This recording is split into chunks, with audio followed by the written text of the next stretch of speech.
job you guys have. Very smart and very modern. They are Jon and Jim. That's all you need to know about me. It's a time of reflection. And that just proves how the Charger brand is literally irrelevant. A time to remember. Peter made this team relevant. Yes. And the fans have appreciated that. They are the professional sports team of San Diego. A time to look back. Thanksgiving as a holiday is one of the better holidays of the year. So treat it as such.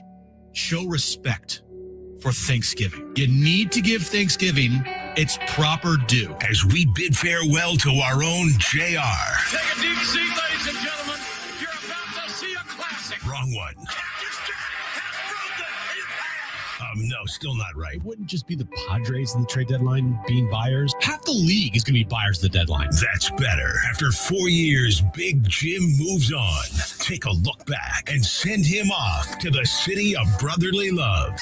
Now for the studios of San Diego Sports 760. The definition of total non-stop action. He is the face that runs the place. It's John Schaefer and celebrating with each and every one of you here tonight. One final time, the last real champion.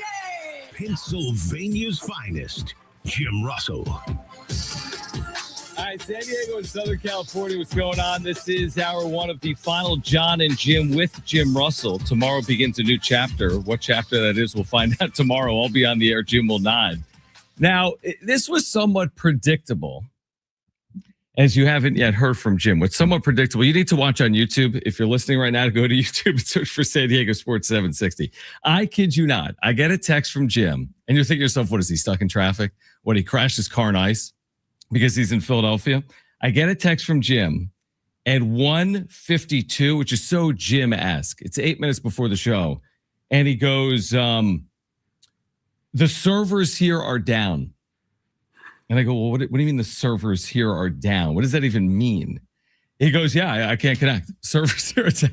I mean, what do you mean you can't connect? It's your final show, dude. So can you hear me, though? Truly, the final day of Jon and Jim. We might have him on YouTube. Yeah. But I can't hear him though through my headphones. Can I? I can hear him through the glass. All right, here we are. Okay, I think I may have you. Jim, you're in Philadelphia, not connected via like radio equipment, but connected via YouTube or just through your damn laptop. Can I hear you right now, 3,000 miles away?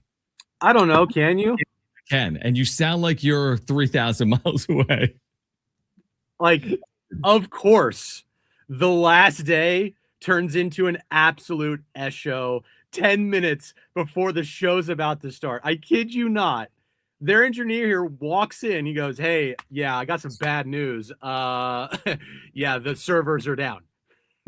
So true train wreck radio on the final day of Jon and Jim. And by the way, it would be fitting we'd go out with a short show. We do have Monday Night Football tonight at 5:15. We're scheduled to have a roast. I mean, this is supposed to be a roast. This is going to be fun. This is going to be enjoyable. We've got a couple of guests lined up. We're going to roast Jim for the better part of the next 3 hours and 15 minutes. You're kind of roasting yourself. I didn't do anything. I blame Jim, though. I know he says he didn't do anything, but it's so fitting. It's so Jim-esque that there would be some issue on the final day that you're on the show. So here's my question. Do you think this will be resolved? Is this going to get fixed at 5:16? Hell no. You serious? 5:16 Pacific when the show is over. 5:16 Pacific, yeah. 5:15 Pacific, yeah. But right now, no, not gonna. Not this is. We're sinking fast, dude. We are sinking. It is the Titanic. It is the train wreck. That is the show. Yeah. I don't know what to say. It is absolutely fitting that this happened. It's 1,000% fitting.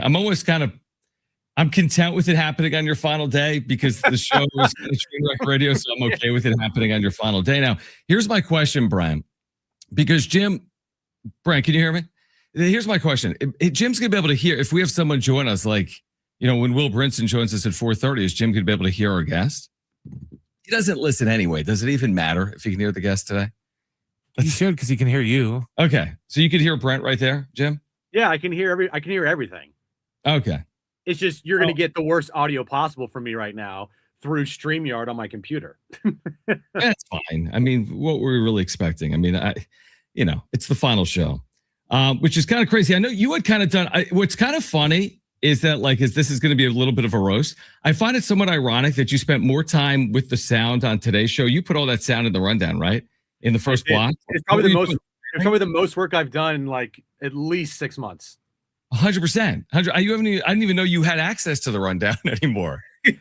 Yeah, I still have access to a couple things. But yeah. So you put some sound in here. Is there anything we have to get to? Because we have a few minutes off the top. Is there something from the 4 years of Jon and Jim, whether it's the first day on air to some of the ridiculous moments like Trainwreck Radio, which this is right now, to you ruining Xander Bogaerts' press conference? Like, if there's something we need to hear right now today to kick off your final show, what would you?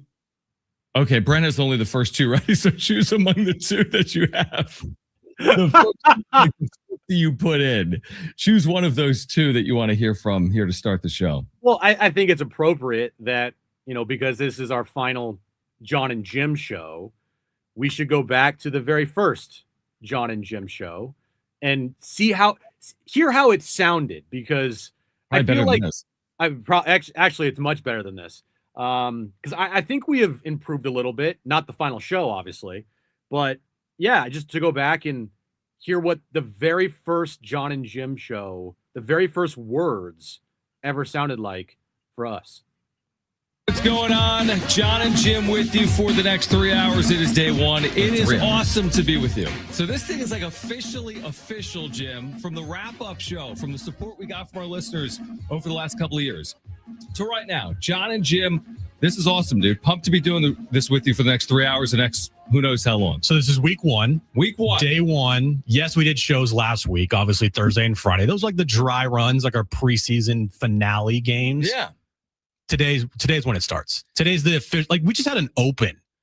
Yeah, we didn't have an open last week. No, That's we didn't have an point. open. So, yeah, that was like the preseason, like Darren said. This is now officially official. Brent's ready to go back on the board, right? You got all the new stuff? Yep. It's like a pitcher when they have to like have not a practice start, but a simulated. Yeah, simulated run. Yes. Okay. Yeah, but were we facing like live hitters, or were we just throwing to nobody? This is opening day. This is our opening day. We're ready to go. That actually sound like, to our credit, and that sounds way better than today because you're on the moon. But that actually sounded a lot like the show 4 years later. I feel like the one thing that has kind of cut through, Jim, is that we've kind of been ourselves. Like, you've been you, I've been me. I haven't tried to like sound a certain way, for better or for worse, until 4 years do us part. But that kind of sounded the same as it sounds 4 years later. It kind of does, other than the fact that, I'm on the moon right now. Because of course there's technical issues on my final day in radio, because why wouldn't there be? I think what helped us though was like we did so many wrap-up shows leading up to that point. That's right. That wasn't our first time on the air together. It was like our 100th time on the air together. Yeah. So, sometimes they put people together and they have a couple dry run shows and they're like, okay, here we go. And it takes you a little bit to like get in the rhythm, get in the groove. But as of right now, or at that moment, like we were years on the radio together. 100%. All right, here's what we're going to do, because I know that they're working feverishly at the iHeart corporate offices to get this resolved. Mm-hmm. This is going all the way to the top. Absolutely. Do not. Maybe not all the way, but I think it's going at least higher than your pay grade. Yeah, you think? We're going to take our first break. Now, Will Brinson will, by the way, everything isn't going perfectly right now. It did last night for Jim because the Niners won. I kind of wish you were doing this show through this season, because we need to see what it's like when the Niners lose and you lose your mind. Because there's an inevitability here. They're going to be the one seed. The Super Bowl goes through San Francisco. We never have to go home. You're just waiting. I know you're waiting for the other shoe to fall. And unfortunately, we're not going to be there for you when the Niners inevitably lose between now and the end of the Super Bowl. Well, also inevitably, the Niners will play the Eagles here in the first round. So like, great point. Of course it's going to happen. Niners, Eagles, as I move to Philadelphia, we all remember last time what happened when the Niners played Philly in the postseason. Like, me and Aaron almost broke up. It was not pretty. So of course, right. Obviously today, the technical issues, of course that was going to happen. And then me moving to Philly, of course. Oops, I screwed something up. I got that done for you, but I don't know how to put it in. I just put a new YouTube graphic, a lower third. You're Can you an delete idiot. that? That's from our buddy Jeff West, who made a Jon and Jim, and it says over Jim's name, stamped DFA'd. Wow. Designated for free agency on his final day in radio. Oh, this show is completely off the rails. Off the rails. All right, you fixed that at the break. Will Brinson will join us at 4:30. We have a amazing show lined up that Jim knows nothing about that we'll share with you on the other side. Jon and Jim for a final time. Don't go anywhere unless you want to. Stay with us.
All right, Jon and Jim. And the good news is we've got everything situated.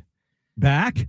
Yeah, we're back, baby. We are back. We are baby. back. One final time, Jon and Jim, and fittingly, just ignore the first 15 minutes. ignore the first 15, like every other show.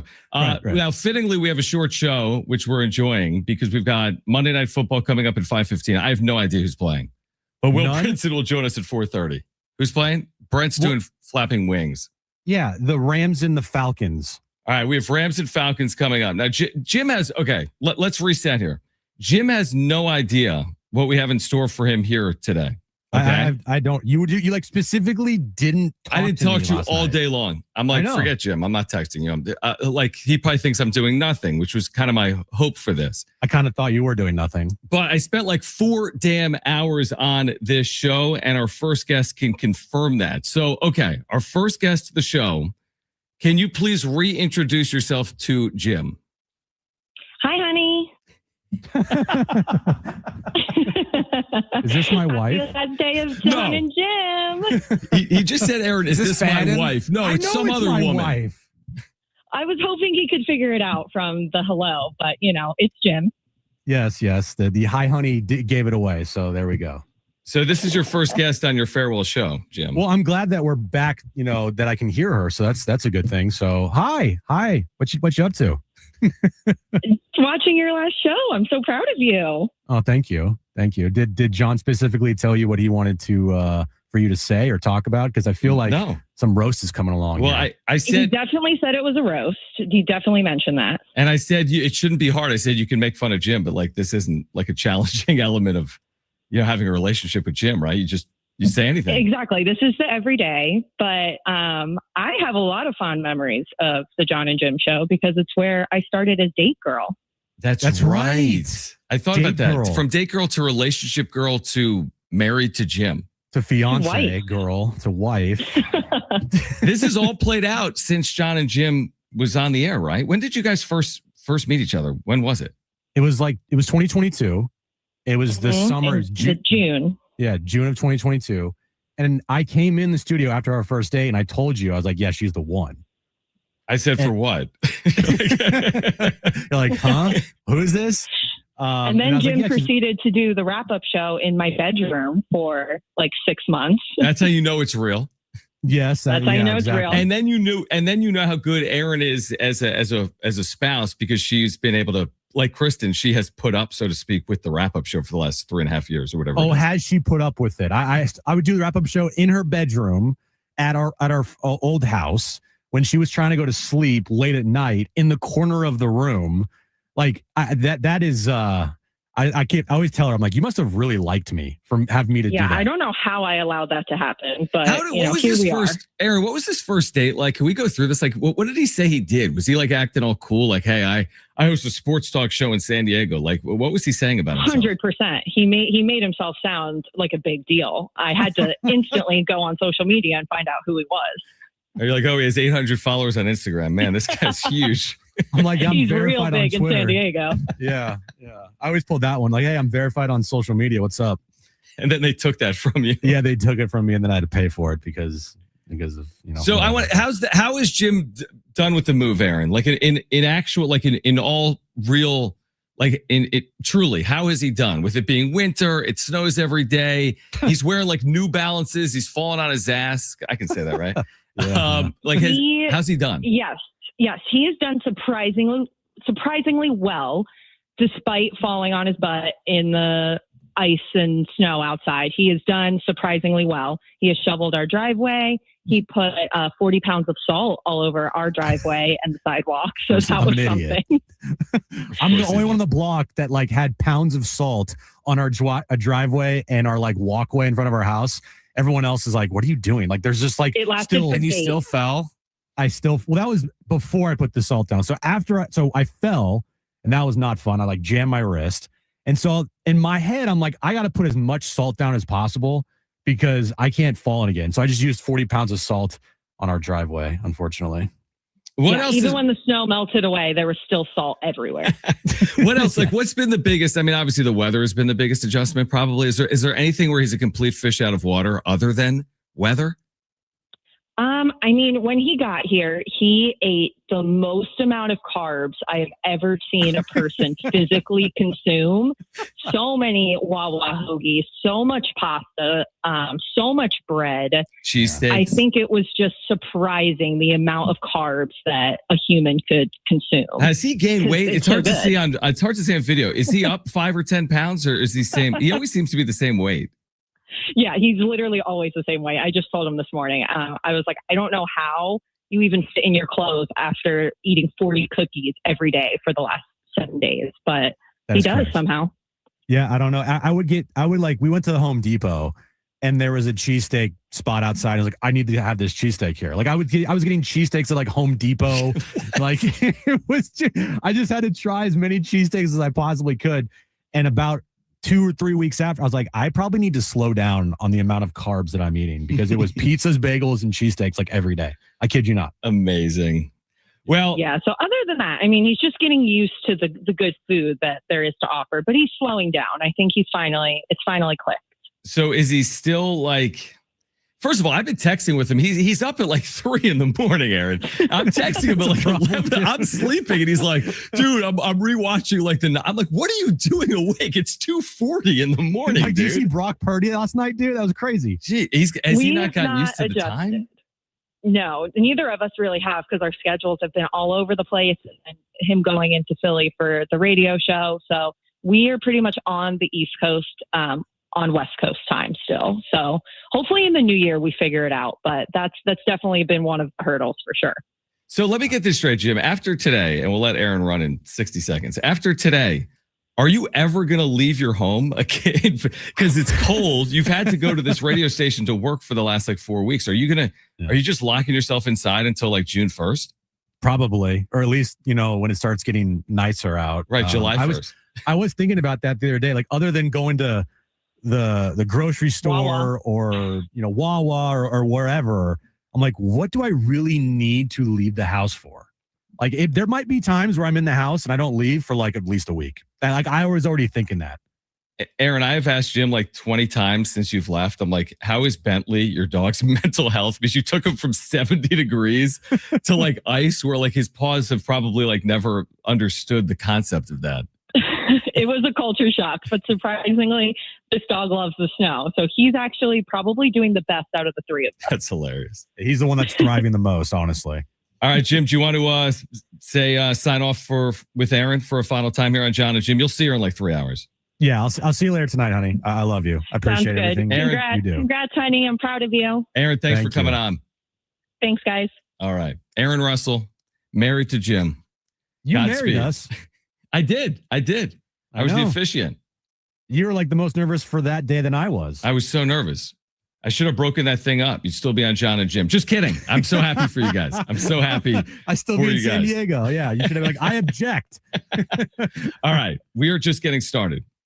Will Brinson will join us coming up at 4:30. We're here until 5:15. We have Monday Night Football coming up tonight. Dare I say we have another guest lined up for Jim on the other side? I think we do. So we'll take a time out here. Jon and Jim for a final time on San Diego Sports 760. Stay with us.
This is a very fitting update sponsor. This update's brought to you by AutoZone. Get in the zone. Last night, 49ers beating the Bears 42-38, which means next week, actually Saturday night, Seahawks and Niners at Santa Clara will be a battle for the first seed in the NFC.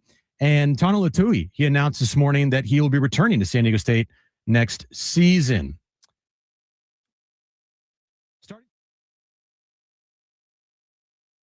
Do the update read.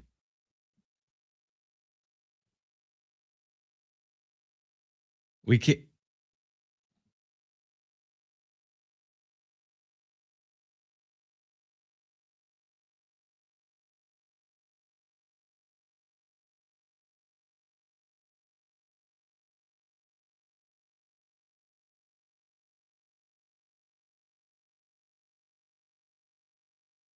Jim, what are you doing? This is why Jon and Jim had to come to an end. What are you doing? We heard you do an update, and then all of a sudden there was radio silence, like literally silence on the radio. I didn't do anything. And now you're back. So like, whatever they're paying you, it's time to stop paying you, basically, for the job. Okay, so now I'm just gonna butcher every update from here on out. You should be fine. You should be fine. All right, so we're gonna have guests throughout the course. We're gonna have guests throughout the course of this final Jon and Jim. We do have Monday Night Football for you coming up at 5:15. Now, our first guest today was Jim's wife. Our second guest today is on the line, and for our second guest, can you please reintroduce yourself to Jim? Just like say my name. There you go. Now we know. Oh, perfect. Look there who we it go. is. It's Darren Smith. No, exactly. Darnay Tripp is with us on the final Jon. You kind of had to be. I mean, an all-time friend of the show. It's our favorite, Julian Delgado. I mean, I feel like today you guys you should do a power ranking of your favorite guests, because whenever I've come on, especially in the last year or so after it became a consistent thing, somewhere in the conversation, the introduction, friend of the show, our favorite guest, this or that, but you've never really kind of planted your flag or put together like a definitive power rankings of your favorite guests. I'm not going to ask you to do it while I'm on with you, but I mean, it's something to think about, because I feel like you've teased me through the years as your favorite or one of your favorites. And as this chapter is closing, it would just be nice to know for sure. You're like fifth. You can't roast Darnay. The whole point is to roast you. You know what? Fifth got me an invite to your wedding, so I'll take that. That is true. Dude, I wish you would have officiated that. I couldn't sleep for 6 months.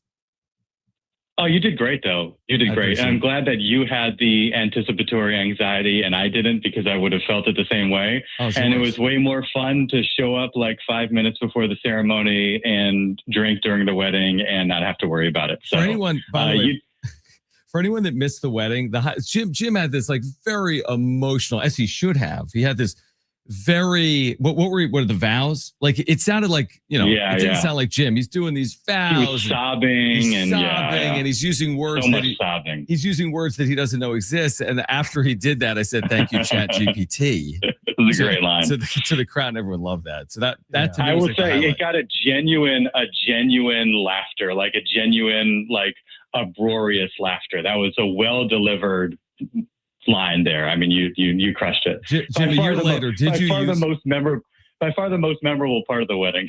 Did you? Great. Did you use? Be honest now. Over a year later, did you use ChatGPT at all in your vows? Be honest. Be honest, Jim. Honestly, he did. No, I didn't. Yes, you did. No, such a liar. He's such a liar. I didn't. Here's the thing. I did not use ChatGPT. I swear I did not, because I don't think I even knew about ChatGPT at that time. True. Now, if I did, I would have been very tempted. But I did kind of steal a line that I kind of morphed into my own, and I put it in there. But other than that, everything that I wrote was me, 100% me, bro. It was well done, Jim, and it was a beautiful wedding, and I feel incredibly fortunate to have been a part of it as your fifth favorite. Top 5. Jon and Jim guest. At least top 5. Steven wants to know in the chat, Darnay, he says, did Jim or Jon let out the news about Darnay having twins? It was Jon. It was Jon. John, 100% John. But 100%. To go back on that for a moment, what played out there? So you wanted to have me on that day, and I was like, I can't. I don't know if it was the day that Laura was in labor or like the day after, but I was like, we had twins or whatever. I think it was probably a day after. And you guys were joking. I think you're going to break or something. And you're like, yeah, Darnay, blew us off today or whatever. He can't do it. Like his wife had twins or something like that. And Jim, always Jim, the voice of reason on the Jon and Jim show, as memory calls, was like, should you have said that? That seems like personal information. Does his family even know? And the answer is no. A lot of our extended family and friends did not know at that point. But the Jon and Jim listeners were kept up to speed with the growth of our family in that wonderful moment. So that's important. Yeah, that was all Jon. I had nothing to do with it. Jon was the one that basically I wanted to get the word out. Outed you and that you had twins, and I'm sure you weren't going to hide them from the world. Well, like, obviously, but like, what if someone was listening and then someone else like relayed something to somebody else, and then all of a sudden, I know nobody listened. It's fine. Yeah, we really want to pull everyone behind the curtains here. Yeah, nobody listened. Darnay, do you have all right? Well, Darnay, what are you gonna miss, if anything? If anything, from this show? I will say, like, we joke and we give each other a hard time, and especially in the group chat. That's what the group chat is for. And it became a running joke that one of you guys would send some sort of cryptic text message that wasn't actually a request. It was a request to have me on, but it was not worded as such. It was just like a GIF or emoji or like the praying hands or something like that. And I would know that was the bat signal that you guys wanted to have me on. And I will say, as much as I've given you guys a hard time about that through the years, I always enjoyed getting those text messages because it's been fun being on with you guys. And I want to say the first time you had me on, I don't know why I remember this, but I'm pretty sure it was during the Torrey Pines US Open in 2021. And I listened to you guys, was obviously familiar with you. That was probably like a year, maybe less than a year into the show. Oh, yeah. When was that? 2021? 2021, June of 2021. And fittingly enough, one of the topics that you guys threw my way was, what's the deal with Manny Machado, and is he going to pick it up? And that just seems like that set the tone. That's like, perfect. That's Jim's brand. And so it's so perfect that my first time on with you guys, it's Jim wondering, what's the deal with Manny Machado? Is he going to earn his contract? And it's been so much fun ever since. And it's developed into the group text and a real friendship, me going to your wedding. And, you guys know how it is. Sometimes you're on with somebody, it's new, it's whatever. When you're on with like genuine friends and you've been doing it for a while, it really is fun. It doesn't work. And I knew I didn't have to like prep to go on with you guys or really have anything, prepared or thoughtful to say. It's Jon and Jim. I can just kind of wing it. So, it made it easy and fun. So you went with the Jim theory on radio. Right. Just wing the whole thing. Right? Just show up and wing it. It's funny you say that real quick, Darnay. So he's saying his first memory, Jim, of coming on the show is before the show even existed. It is. Because the U.S. Open was in 2021. The show started January of 2022. But we were probably filling in for Darren. Maybe you were filling in. You must have been filling in. Did you start in 2022? Yeah, we did. But we did a number of shows. I want to say maybe when I'm not sure. Honestly, I'm not exactly sure. I don't remember. But it sounds kind of right. It sounds kind of right. I don't know. I mean, it sounds like that's like the right timeline ish. But if it was 2021, then great. If it wasn't, then I'm sure it happened in 2022 or no. I think it was 2021. It's just okay. We were probably filling in some capacity. Well, just a heads up, Darnay, be ready for a lot more texts from Jon. Oh, dude, I'm texting you. What are you doing tomorrow? like a lot more texts from Jon. Hey, dude.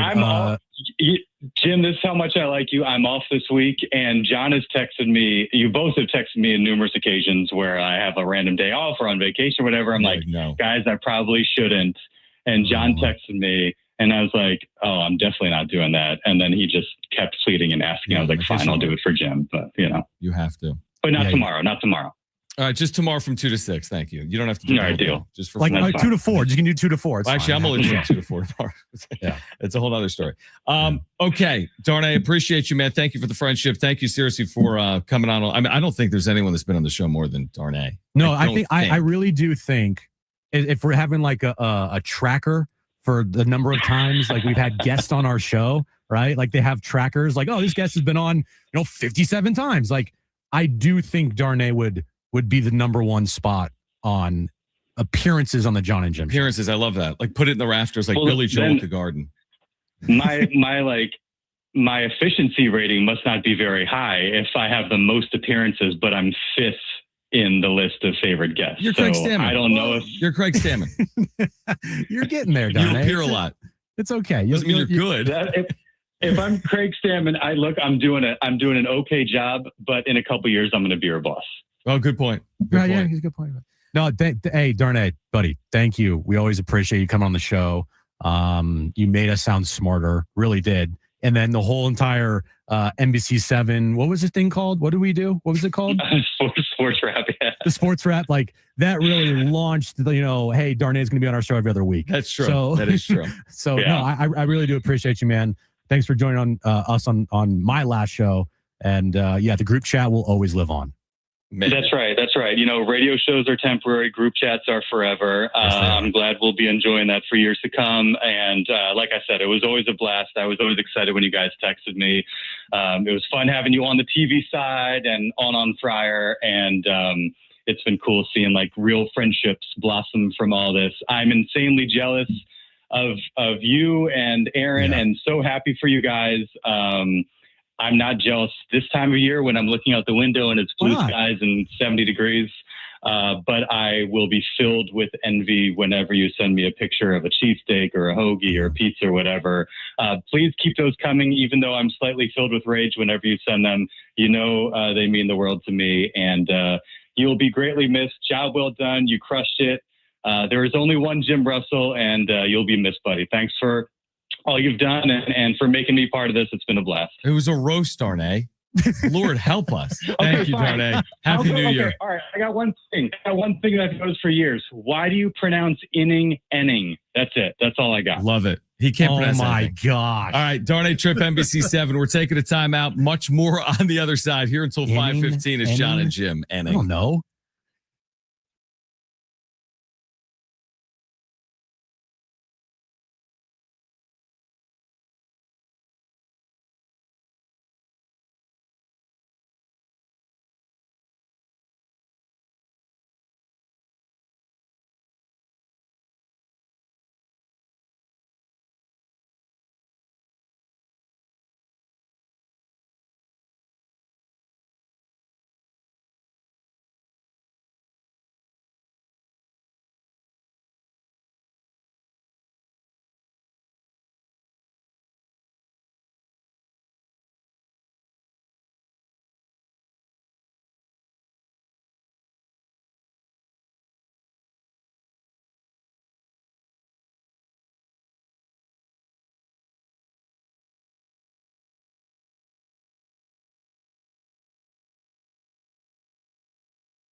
All right, Jon and Jim, a final time on San Diego Sports 760. Now, I'll be back tomorrow talking to myself. Maybe Well, that Jim kind of hit me. Can you honestly. fill in? Can you fill in tomorrow?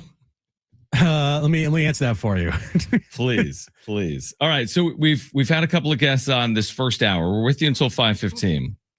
We're gonna have another guest right now joining us. Another live on Jon and Jim. Now, the most guests we've ever had on the show. It really is. We typically have no one. All right, our next guest. Can you please reintroduce yourself to Jim? Yeah, I'm here under protest. I am completely here under protest. I did not want to be here. I meant to say no, but I'm told that you promised to be gone, so that's why I'm here. I don't want to be here either, Marty. Hi, Marty. Oh my God! I'm sure Jon had to twist Jim. your. Yeah, I'm sure Jon had to twist your arm. I kind of felt bad. I kind of felt bad because Marty, like you did a going away, and you saw Marty, and it's like, how many times are you going to go away? To Marty's point. True. This has been the longest. This has been like the longest goodbye I've ever seen. It's like the okay. This is a reference that John Schaefer will not get. I think Jim might. Jim, did you ever watch? You watched Lord of the Rings, right? Of course. Okay, so you know the third one in the trilogy, like The King Returns, whatever it's called. Like the ending took like hours. The ending, there was like 5 different endings. It kept going on and on and on and on. Yeah, that's kind of like what this goodbye is like. It's kind of Jim's career. Also, by the way, I am actually shocked you guys are on today. Who's working today? I mean, what Darren and I used to do the Monday between like the Christmas and New Year's, right, when everyone takes off, Darren and I would always put together like a best of show for the year.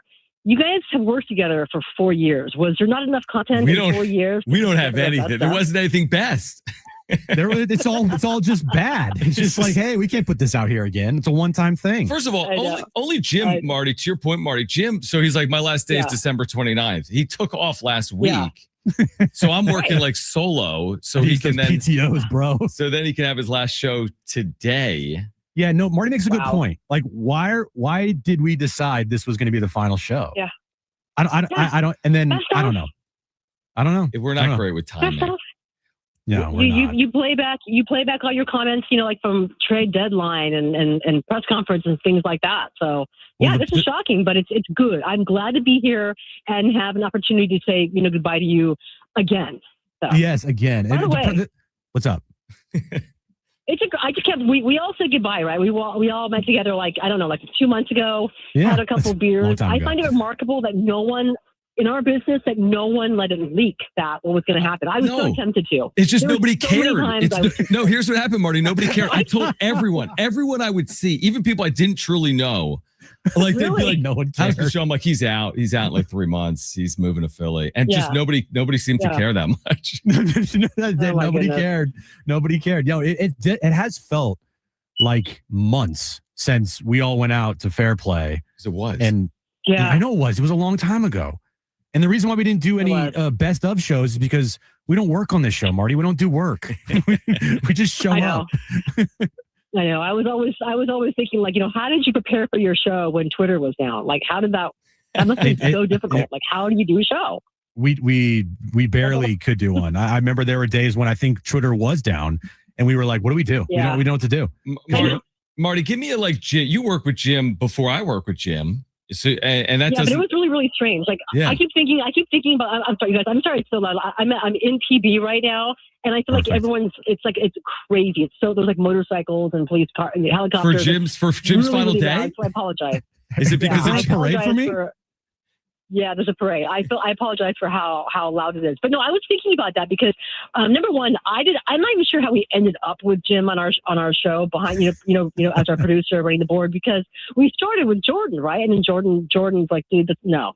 And he was gone. And then I don't remember getting a vote for Jim, but Jim was great right away, right? But the strange thing was, I think that Jim, we started our radio show, Darren and I, in August, and then COVID hit. And so we literally did not see Jim for like a year. We did a show. Jim's a new guy on the show, and we never saw him. It was crazy because, Darren would either come to my house in Crown Point where I live, or we'd go to his place in, where was he? Was he in North Park? In North Park. And we would do the show. So it was such a weird dynamic that our first year of working with Jim, we never once saw him. Jim was like the one guy who was allowed to be at the studio. So it was kind of strange. All we did was talk about toilet paper for months and months and months. It was toilet paper talk. Yeah. Marty, it is No. We did a breakdown of the Michael Jordan documentary. Remember, because there was no sports. We had a stretch where there was literally no sports going on, and so we didn't know what on earth to talk about, which is why we ended up with the joke of the day. Jim had to tell a joke at the end of every single show, and they were all terrible, but I loved it. I thought it was great. I was going to say, because this is kind of like a road. Is there anything you've ever wanted to tell Jim that he's like horrific at? Like that you never did say, but you want to say right now? Like, was there a part of work with him that was miserable? Okay, yes. But here's the thing, though. I didn't want to tell him that he was terrible at something, but I hope Jim knows how much I resent him for always taking my AJ Preller on the phone pictures and re-putting them out there and not giving me credit and taking my videos and taking my content. I have years and years of just resentment that has built up, and that's the real reason why I'm on this show. I mean, I really wanted to send you a cease and desist years ago, but I never did. Well, don't worry, Marty. I don't think I'll be doing that anytime soon. Maybe, but really? You must have him confused. Jim took someone's content. Come on. Oh man, I stole someone's photo and used it for myself. That's hard to crazy. No, I don't know. But I know it's, listen, John, I'm sorry to let you down. I know it's supposed to be a roast right now, but I do want to say that number one, congratulations, and I'm actually shocked. I'm shocked that you're leaving, and good for you. I'm glad that you are. You're making such a great choice, and good for Aaron. You guys are it's gonna work out well for you. But I was just thinking, like, how strange it was to work with us, that weird dynamic that Darren and I had. You know, we've worked together for like 20 years, and here comes. I'm just thinking, how do I put this? We put you in the middle a lot. And we're all friends on the show, but I'm just thinking, like, congratulations, man! You survived a lot of strange times, and good on you, man. I think the reason why I did survive is because there was COVID. That's kind of weird. It just. I remember the first day I was telling Darren this the other day. Or the first day I came in, because I'm replacing Jordan, and like you guys were a powerhouse team, and I'm like, oh boy, like I've only heard stories about like Darren and Marty, right? Like working with them and whatnot. It was they're all good stories. But I remember the first day I come in, and you come in and you're like, all right, we're going to do this. We're going to do this. We're going to do this. And we're going to do this. I'm like, Marty, I just need to get this show on the air. Like, I have no idea what's happening right now. And it was like our first time meeting each other. And I was like, oh, this is going to be a lot. And every time, also after every single interview, without fail, you would, on the talkback mic, can you post that interview, please? Thank you. Like the second after the interview would end, it was without fail. I'm like, okay, I'm doing it. But yeah, the body is still warm. The caller is still on hold. You're saying goodbye. I'm like, dude, come on, post it out right away. And also, I gave you like so much sound. Like, hey, I would give you this long sound list. Play this, play this, play this. Hey, we need to play this because Jace Tingler said this about so and so. And then Darren would never play my sound, and it would infuriate me. And so we're like beating up Jim. And here's the worst thing about Jim: because your cell phone sucks. Like your cell phone service sucks. Where I couldn't text you inside the studios, and so I would have listen to what I had to do, John. If I want to tell John something or Jim something half the time, I would have to get up and walk into the studio and tell him in person because I couldn't text him like a normal person. It drove me insane. That is absurd. Yeah. That is absurd. My phone does suck in that studio. Marty, thank you for coming on. You can come on tomorrow. Thank you. You can come on tomorrow from 2 to 6 if you want. Wow, you're on tomorrow too? Really? Yeah, I'm on New Year's Eve. What a show! Wow. I'm on New Year's Eve. Oh my god! Celebrate the ball drop with John Schaefer. Oh my goodness! I can't. That's incredible. Wow, you're gonna be missed, Jim Russell. I'm gonna really miss not seeing you in the Padres press box for the past 3 years. Why didn't I see you for the past 3 years? What's going on? Because they don't give me credentials again. They don't credential Jim. They don't credential me. That's shocking. I am shocked to hear that. Shocking, right? I wonder why. Miss your meme. Yeah. Thanks. I don't know, but I'm sure I look forward to the next jersey that's going to be in your cart. Yes, there'll be more jerseys in the cart. Don't worry. Kyle Schwarber's. Adcock. Yes, Right. no, some Philly. Thanks, Marty. Happy New Year. Thanks, Marty. Yeah. Brent. And she's gone. Yeah, Brent got her. That was Marty Caswell. our former colleague. It was? All right, we're going to continue. Oh, yeah, we never even mentioned that. We're going to continue the final John and Jim on the other side. The roast of Jim Russell continues his final show. Stay with us. We're here until 5:15. This is John and Jim.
All right, this update's brought to you by AutoZone. Get in the zone. Last night, 49ers beat the Bears 42-38, setting up a battle for the 1 seed this Saturday night in Santa Clara. Niners versus Seahawks. Winner will be the 1 seed in the NFC. And locally here in town, Tano Latuli, he announced today that he will be returning to the Aztecs next season. Starting stronger starts at AutoZone, where they've got battery solutions in the form of free battery testing, free battery charging, and replacement batteries that fit your needs. That's what makes them America's #1 battery destination. Get in the zone, AutoZone.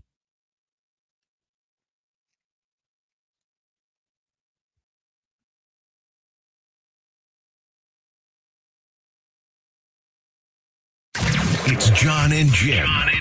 Let's face it, in your particular field, you're the top minds. Your favorite pair. Interesting job you guys have. Very smart and very modern. They are Jon and Jim. That's all you need to know about me. It's a time of reflection. And that just proves how the Charger brand is literally irrelevant. A time to remember. Peter made this team relevant. Yes. And the fans have appreciated that. They are the professional sports team of San Diego. A time to look back. Thanksgiving as a holiday is one of the better holidays of the year. So treat it as such.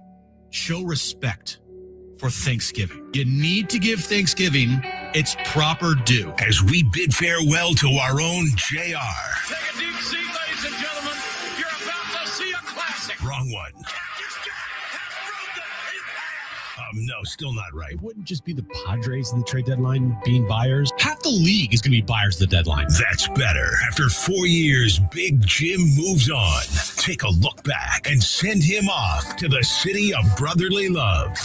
Now for the studios of San Diego Sports 760. The definition of total non-stop action. He is the face that runs the place. It's John Schaefer and Celebrating with each and every one of you here tonight.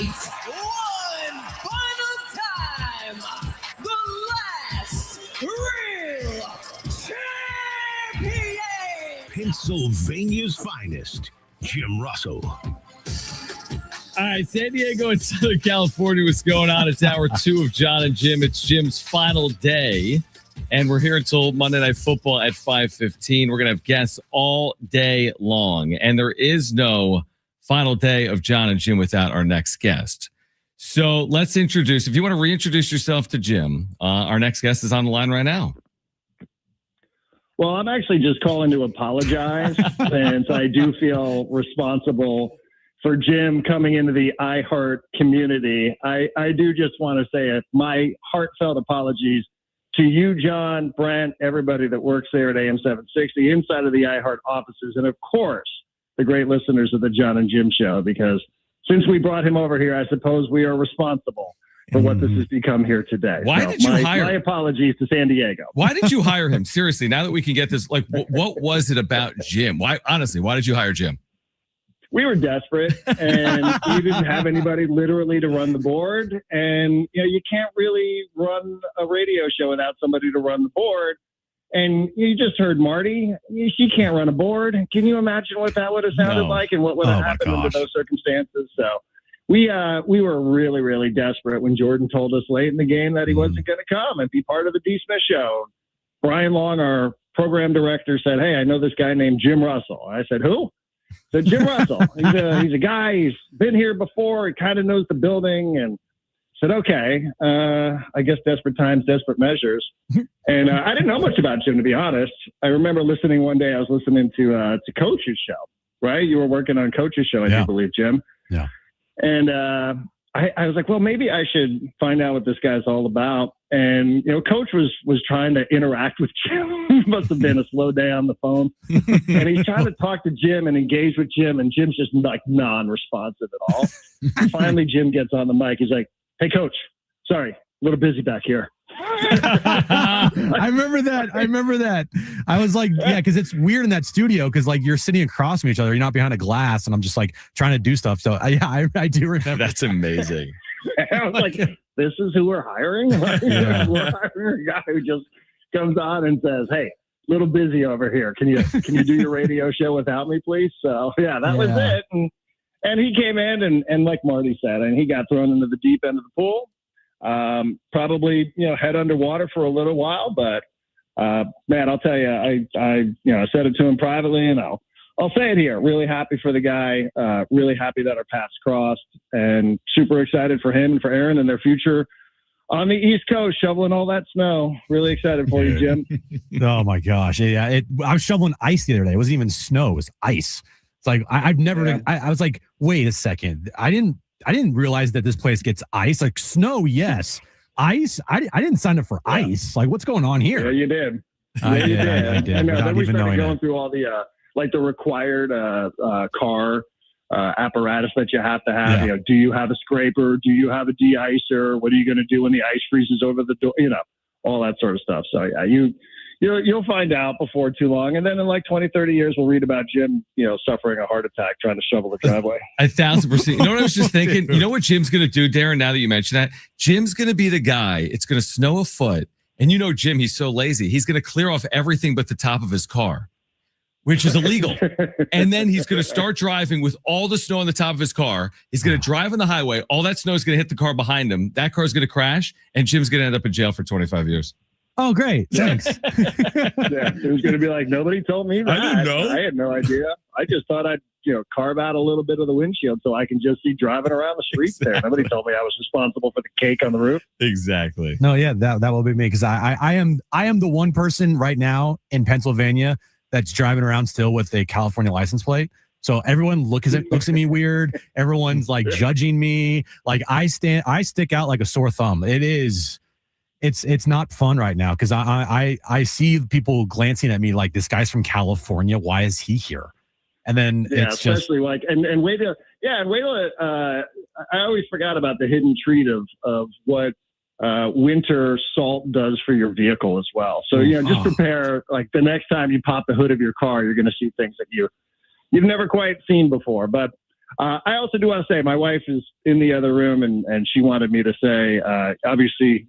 There was a period of time, Jim, where you know, we all were under the same roof for a couple of days due to some circumstances that I don't know that we will bring up here. But no, we will wanted not. to say that you are a gentleman and you are a great house guest when you were here hanging out with us, and she wishes you guys nothing but the best. No, tell Leah thank you. And yeah, you guys brought me in because I was on the street for a little bit for some reasons that, yes, we will not say on the air here. But Tim was homeless for a couple of days. And we brought Jim into the house and it worked out really well. My wife was like, who is this guy? What is happening here? This is not normal. You know, like we have lots of stray cats around this neighborhood in Imperial Beach and you know, we've enough. And I said, no. He's a good dude. He's a good dude. Trust me when I tell you. And he was a great house guest. And she also was really, really sad because she loves your mom. Like, she's really going to miss Mary. Like, we're all going to miss Mary probably equally as much as we're going to miss Jim. All her cookies. Yeah, especially that. And they really bonded at your wedding. So, she was having some bittersweet reaction when I told her that I was coming on to the Jon and Jim show for the final time. I'll be honest. You duped me because you're like, I can't make it today, bro. I'll have a good one. Yes. So, yeah, that was. Thank you, Darren. Yeah, I was like, Darren. Oh, okay. Here we go. Yeah. So, yeah, you got me. You got me. I thought you were doing something. So.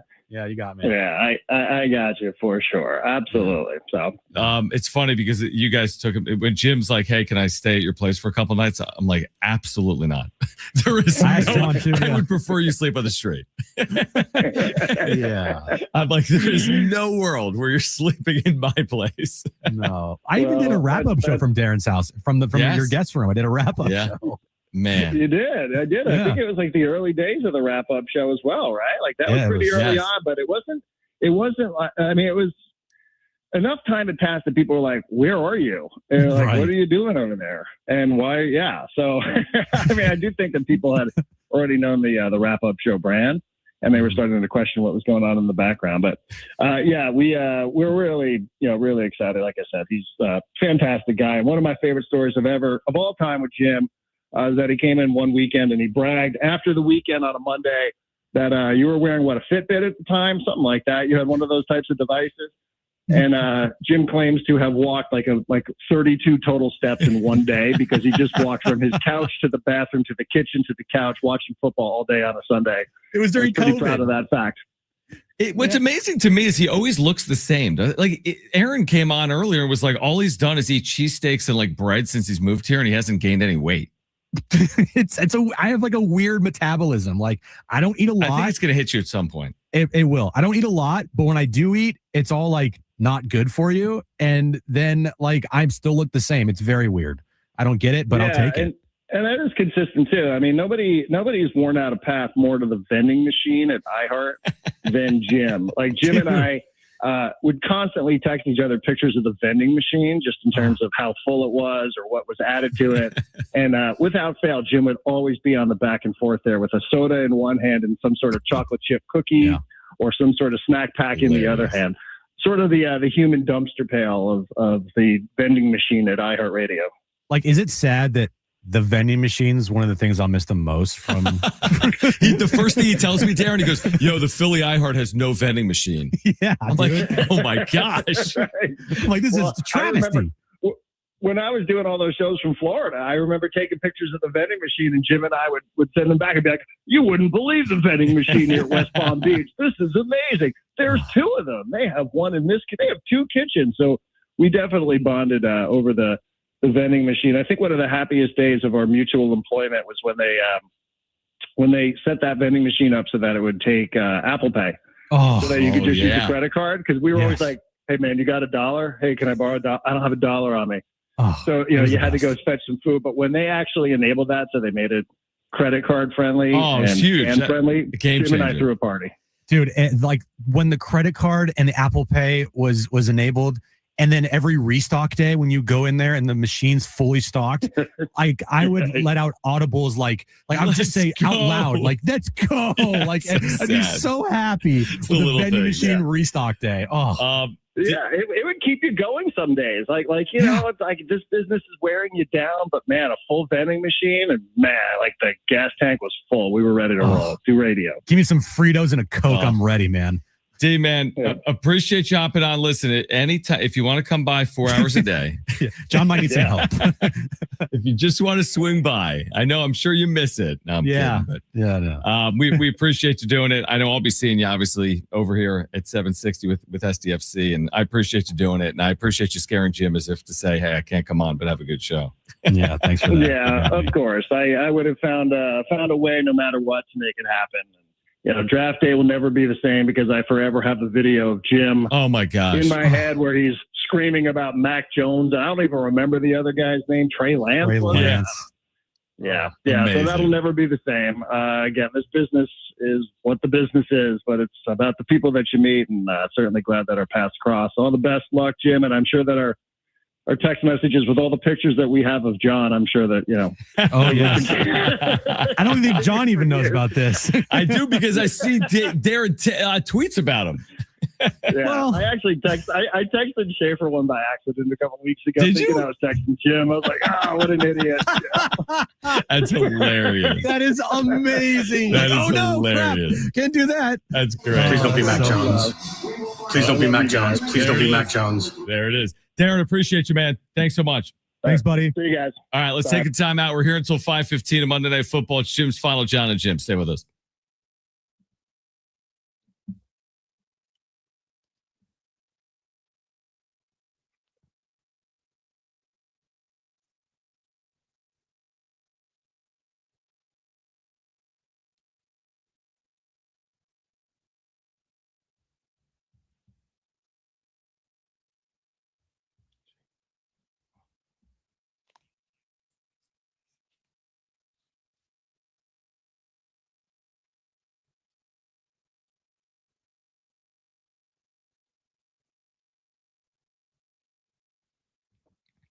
All right, guys, it is John and Jim again for the all-new Jamul Casino Resort, the Players Place, and New Year's Day. Make sure to get there after the New Year's Eve festivities wind down. Kick off the new year with indulgent dining across the resort. Enjoy New Year's Day endless dining at Tony Gwynn Sports Bar from 9 a.m. to 2:30 p.m. and 4 to 10 p.m. Or elevate your celebration with New Year's Day lobster brunch at Jamul 23 from 8 a.m. to 2 p.m. And you can savor San Diego's ultimate endless dining experience at Jamul 23 from their world-famous lobster brunch, served every morning, to luxurious VIP endless dining experience each evening. You can indulge in chef-created specialties, fresh seafood, prime cuts, and decadent desserts, all with stunning panoramic views. Also coming up in January, every Monday, in fact, winners will be called to play head-to-head in the Fortune Face-Off for the chance to win cash prizes ranging from $500 up to $25,000. 10 winners will be selected at 3 p.m., 7 p.m., 8 p.m., and 9 p.m. Onyx members receive an additional $500 cash bonus on top of any prize they win. Earn entries all month long just by playing. And don't forget, Tuesdays are 2 times the entries to boost your chances at the all-new Jamul Casino Resort, the Players Place.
All right, Jon and Jim, San Diego Sports 760. What a final edition of Jon and Jim it has been, right, Jim?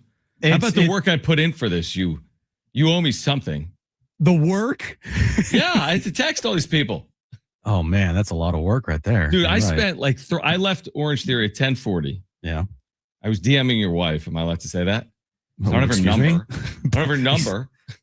And I'm DMing with Aaron from Orange Theory. And then from 10:40, I was working this because I was trying to line up everyone at the right times because you can't. It's tough. Yeah, it's real tough. Believe me. As some of the book guests. Anyway, let's introduce the next guest. Another guest. Wow. Wow. The final Jon and Jim. You want to introduce yourself to Jim, caller? Mr. Doomsday, how you doing, buddy? I got your best friend with you. Can you guys hear me okay? Oh, this is Daniel. I was like, who is this? Yeah. Mr. Doomsday, yeah. My other fellow 49er diehard who's a little more optimistic than I am. I can tell you that. Yeah, I mean, let's just say, I'm filled with positivity. Nick Bosa can have his bones sticking out, and I'll say he's fine. But then I'm like season's over. Jim, sell the franchise, move him to Jim will Alaska. say the season's over if they're up 35-0 in the Super Bowl, but they turn the ball over in the fourth quarter. Yeah. So he thought the season was over, multiple times. But Well, last night was an emotional roller coaster. Every other moment, like the first play of the game, I in our group text, I go, "Well, there goes the season." Last play of the game, almost there goes the season. Exactly. So who do we have? Who do we have with us right now, Jim? Explain for our listeners because Daniel's never been with us. No, he's not, but he is a diehard sports fan. But Daniel, one of my best friends, growing up, and he was one of my groomsmen in the wedding. You remember Daniel, right, John? I do. I absolutely do. But I don't know if our listeners do. So John or Daniel, he actually is the golf instructor. You're like this, John, for Mark Willard's son, which I love. Jude. Who is it, Daniel? I taught Abe a lot, and then Jude's been doing some of our camps at our academy, so I know Jude as well too. So it's like we're all connected in a way here with like Mark Willard, who I used to produce, and then John was producer for him, and now Daniel like teaches his kids golf lessons. Like, can we get Jude on the air today to make his NFL picks like he did on Mark and Rich? I do remember that. Yes, I do remember that. But that'd be great. That'd be great. Yeah. Daniel also is an avid sports talk listener, not of this show, but just in general. He doesn't know the show even existed. Dude, you had no clue who it was. He started talking for like 10 seconds. You had no clue who it was. No clue. No shot. Yeah, this is the first show I've listened to, actually.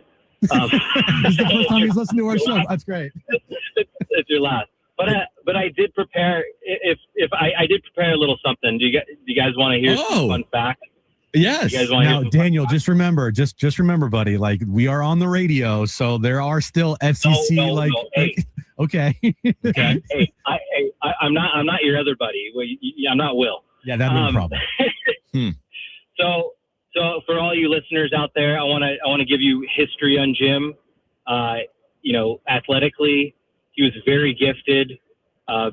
He peaked in the 8th grade because that's a running joke. He had pulsating muscles, was jacked, he averaged basically, 20 points a game. He had a good jumper, really good handles. He was still good in high school, but unfortunately he broke his wrist junior season and he was never the same. He basically turned into the basketball version of Uncle Rico from Napoleon Dynamite. So sorry to say, Jim, but truth hurts. Thanks. But then, another golf fact, Jim was a decent junior golfer. His dad was kind of like the pro around our area, and he created the Sonoma County Junior Tour, and produced a lot of the best golfers in the North Bay. Helped me play Division I golf. Helped me become a golf professional. So, shout out to your dad, John Russell. But Jim was the imprint of the tour. Like, he was the logo of the tour. You were the logo man? Cool. I was the logo man. I was the Jerry West. Yeah. He was the Jerry West of junior golf in Sonoma County. Wow. And that added to his legacy of his peak years. So it was pretty cool. Some insight to Jim's golf game is basically just aim way left because he likes to slice it a lot. But he does have an underrated power boost where he dips his back shoulder to the ground and he makes robot sounds while he does it. And it actually gives him 20 more yards and he hits it straighter. But I say, let's just make that your regular swing, Jim. Like, might as well. I appreciate it. How did everyone become this great golfer and everyone's out of Sonoma County, like on the tour, and then there's like you? Me? Well, yeah.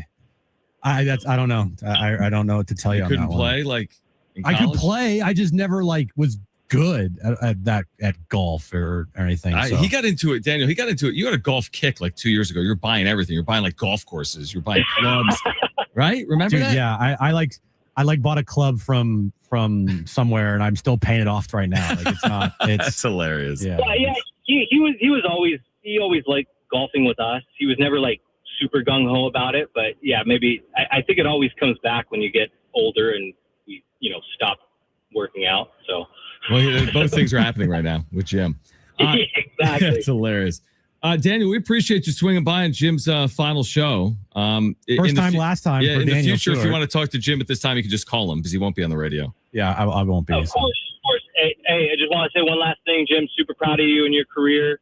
I think it's cool that you talk sports for a living. That's over. I think that's awesome. I was honored to be a groomsman at your beautiful wedding last year. And I thought maybe you haven't peaked in your life, and your wife, Erin, has a lot to do with that because your vows were the most comprehensive, well thought out speech I didn't think in a million years that you would come up with. And I was about to cry, but thank you for Reverend John saying the Chat GPT joke that made us all laugh. There we go. That was key, man. That was key. But we love you. Shelby and the girls love you. Baby Hadley can't wait to meet you. And we wish you, Aaron, and Bentley all the best on the East Coast. Thanks, buddy. Love you, man. All right.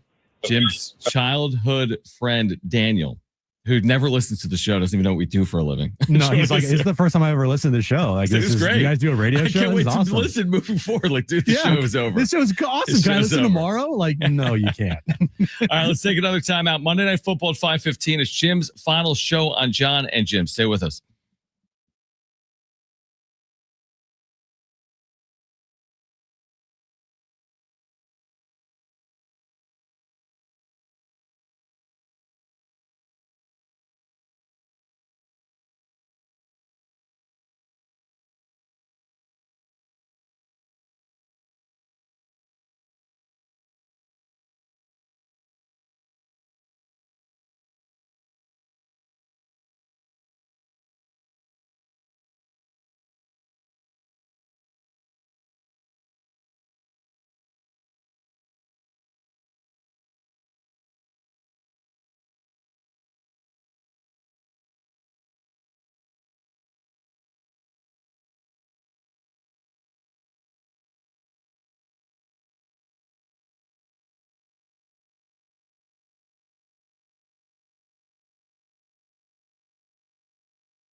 All right, this update is brought to you by AutoZone. Last night, Niners beat the Bears 42-38, setting up a battle for the 1 seed this Saturday night in Santa Clara. Niners versus the Seahawks. Winner will be the 1 seed in the NFC. With San Diego State, Tana Latuli announced today that he will be returning to the Aztecs next season. Starting Stronger starts at AutoZone, where they've got battery solutions in the form of free battery testing, free battery charging, and replacement batteries that fit your needs. That's what makes them America's #1 battery destination. Get in the zone, AutoZone.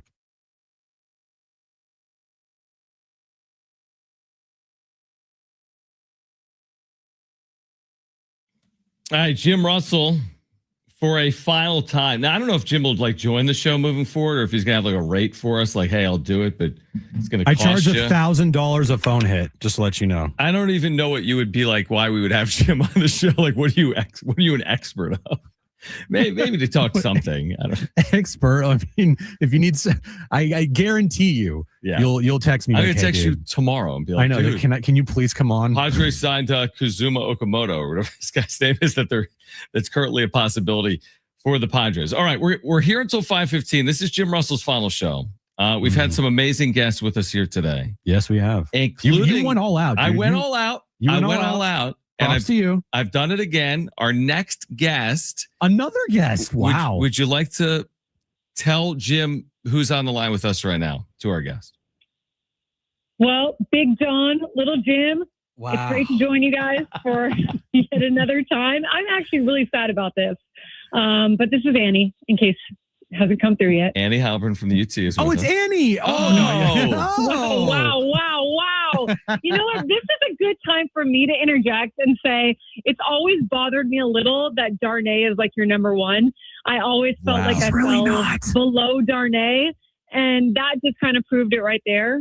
So, yeah. I think, honestly, Annie, I think I have a lower third made that says Annie Heilbrunn, our #1 guest. Like, I think have that. As long as that's in the bank, yes. Let's see if I have it. No, I think I have it somewhere, but yeah, find it eventually. Yeah, exactly. You're top 2, Annie. You're top 2. Sure. Hey, I appreciate being asked to come on here. I honestly am very sad that Jon and Jim is ending. I love you two together, and I really though think that it takes a lot of balls to move across the country and start a new life.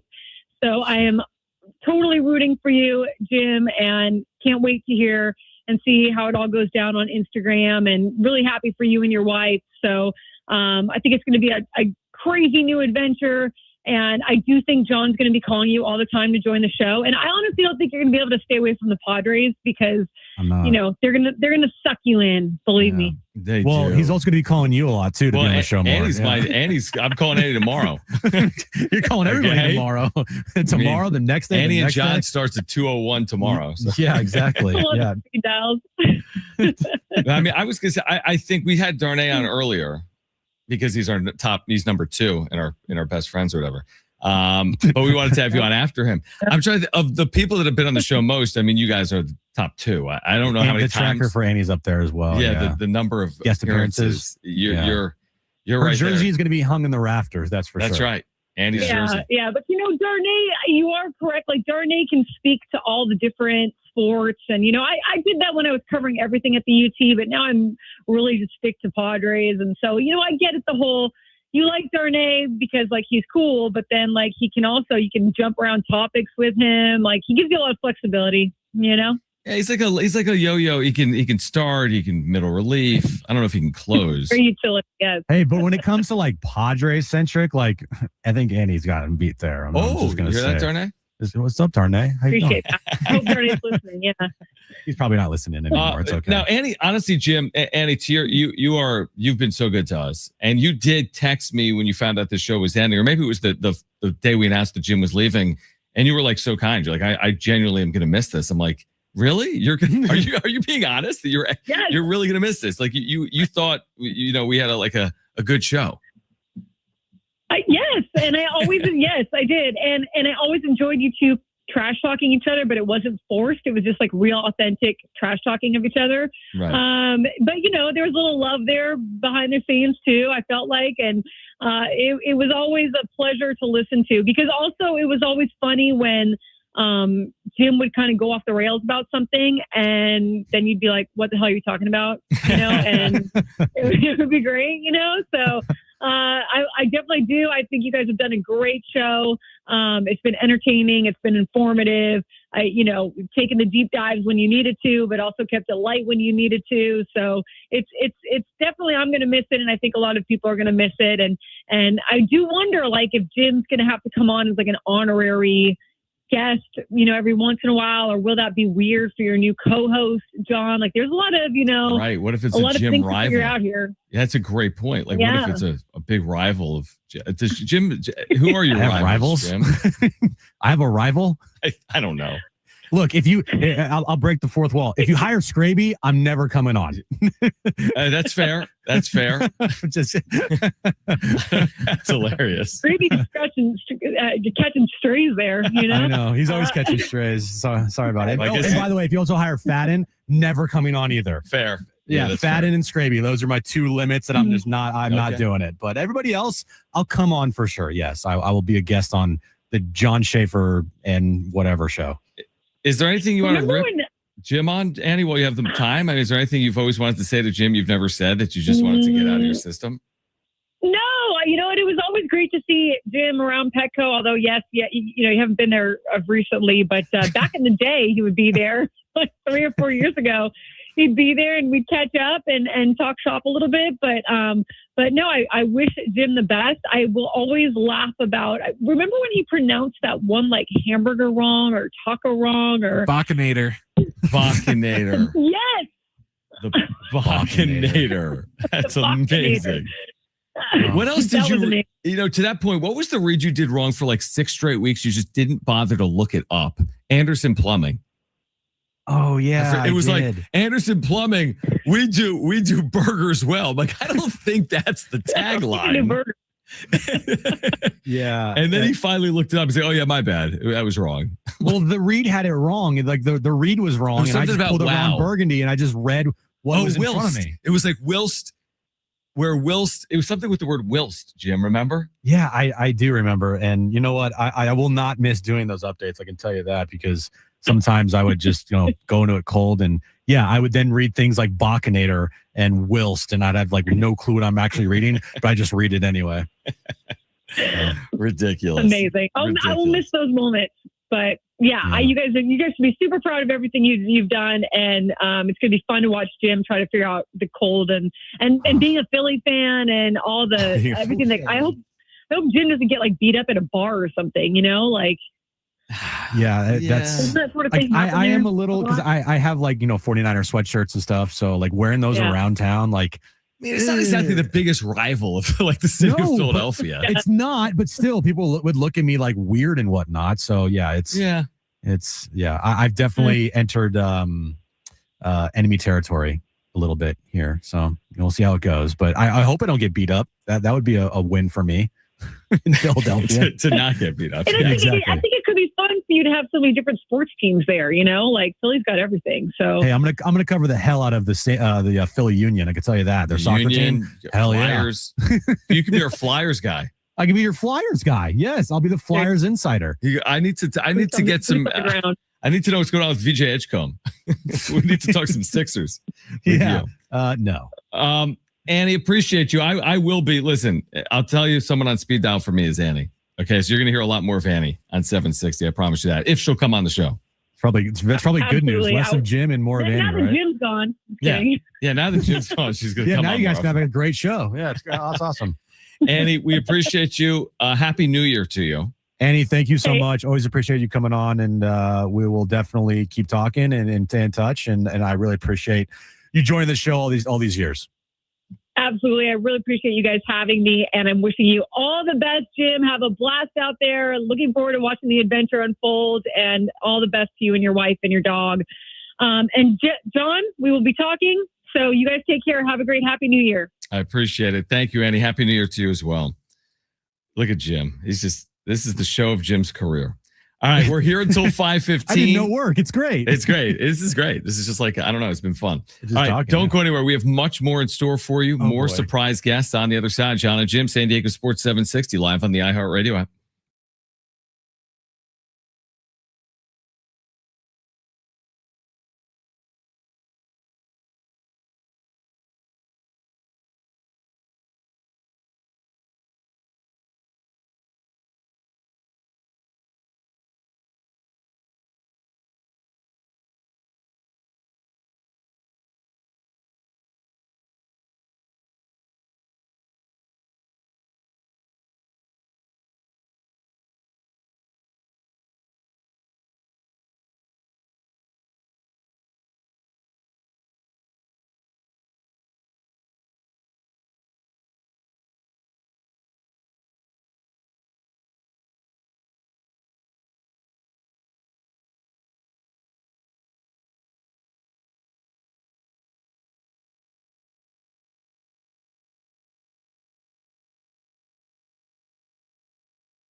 All right. There have been many highlights today, Jim, arguably. And there have been some highlights over the 4 years of Jon and Jim. And I'm sure there's been a guest or two to surprise you, right? You've been surprised by some of these guests today. Yes. Sure. Yes. Did you expect like your wife to be on the show?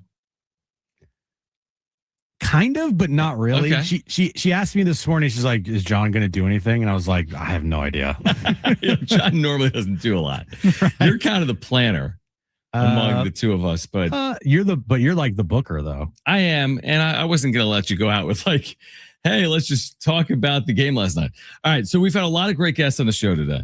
All right, and here is an all-timer on the show right now. Would you want to reintroduce yourself to Jim Caller?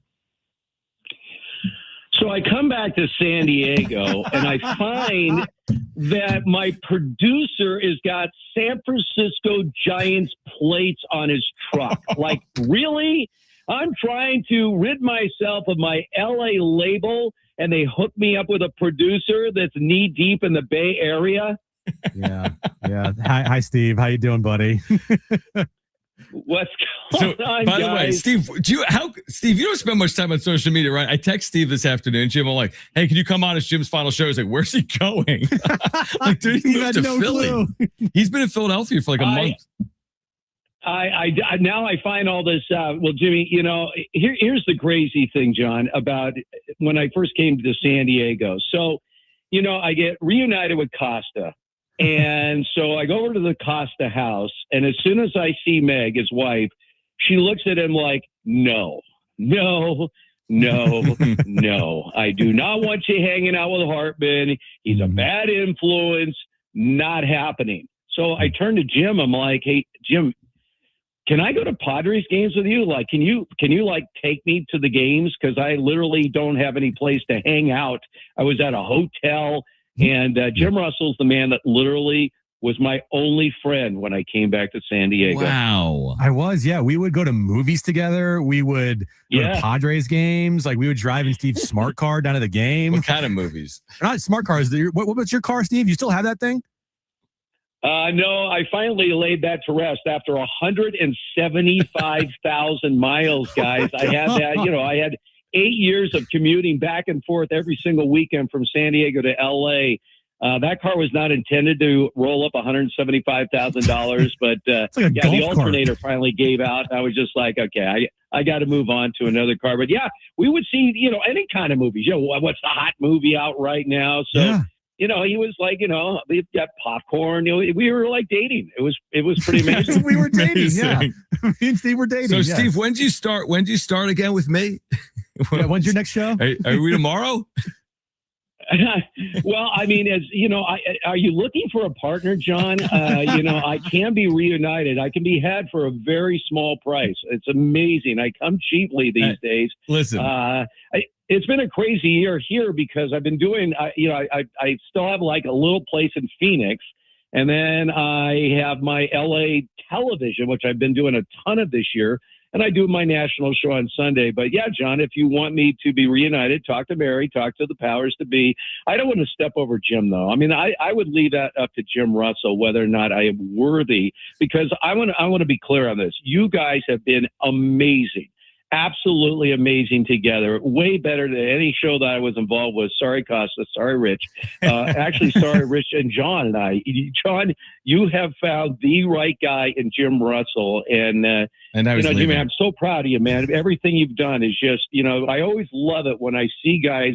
I heard your interview where you were talking about, right?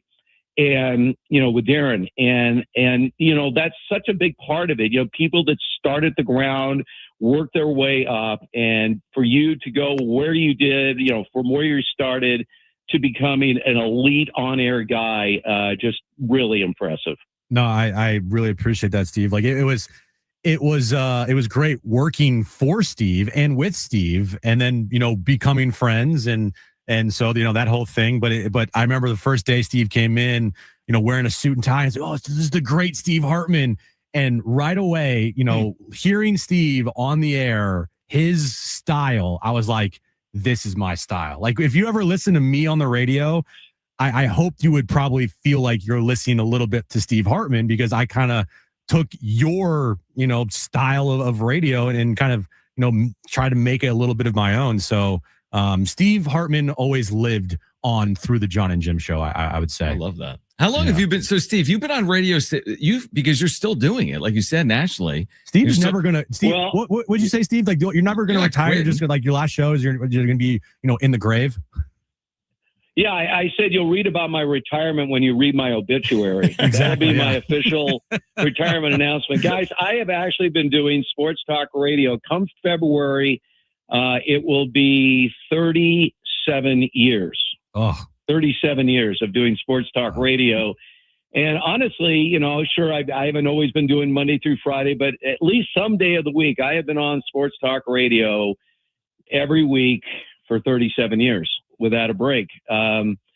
I've been doing television for 28 years, and this is the whole thing. And I'm just, I'm another guy. I was a behind the scenes guy. I'm like you guys. You sort of grind behind the scenes. I had no designs on being an on-air guy at all. I was the PR guy for the LA Raiders back in the day. You did work for the Raiders? My job for a job that.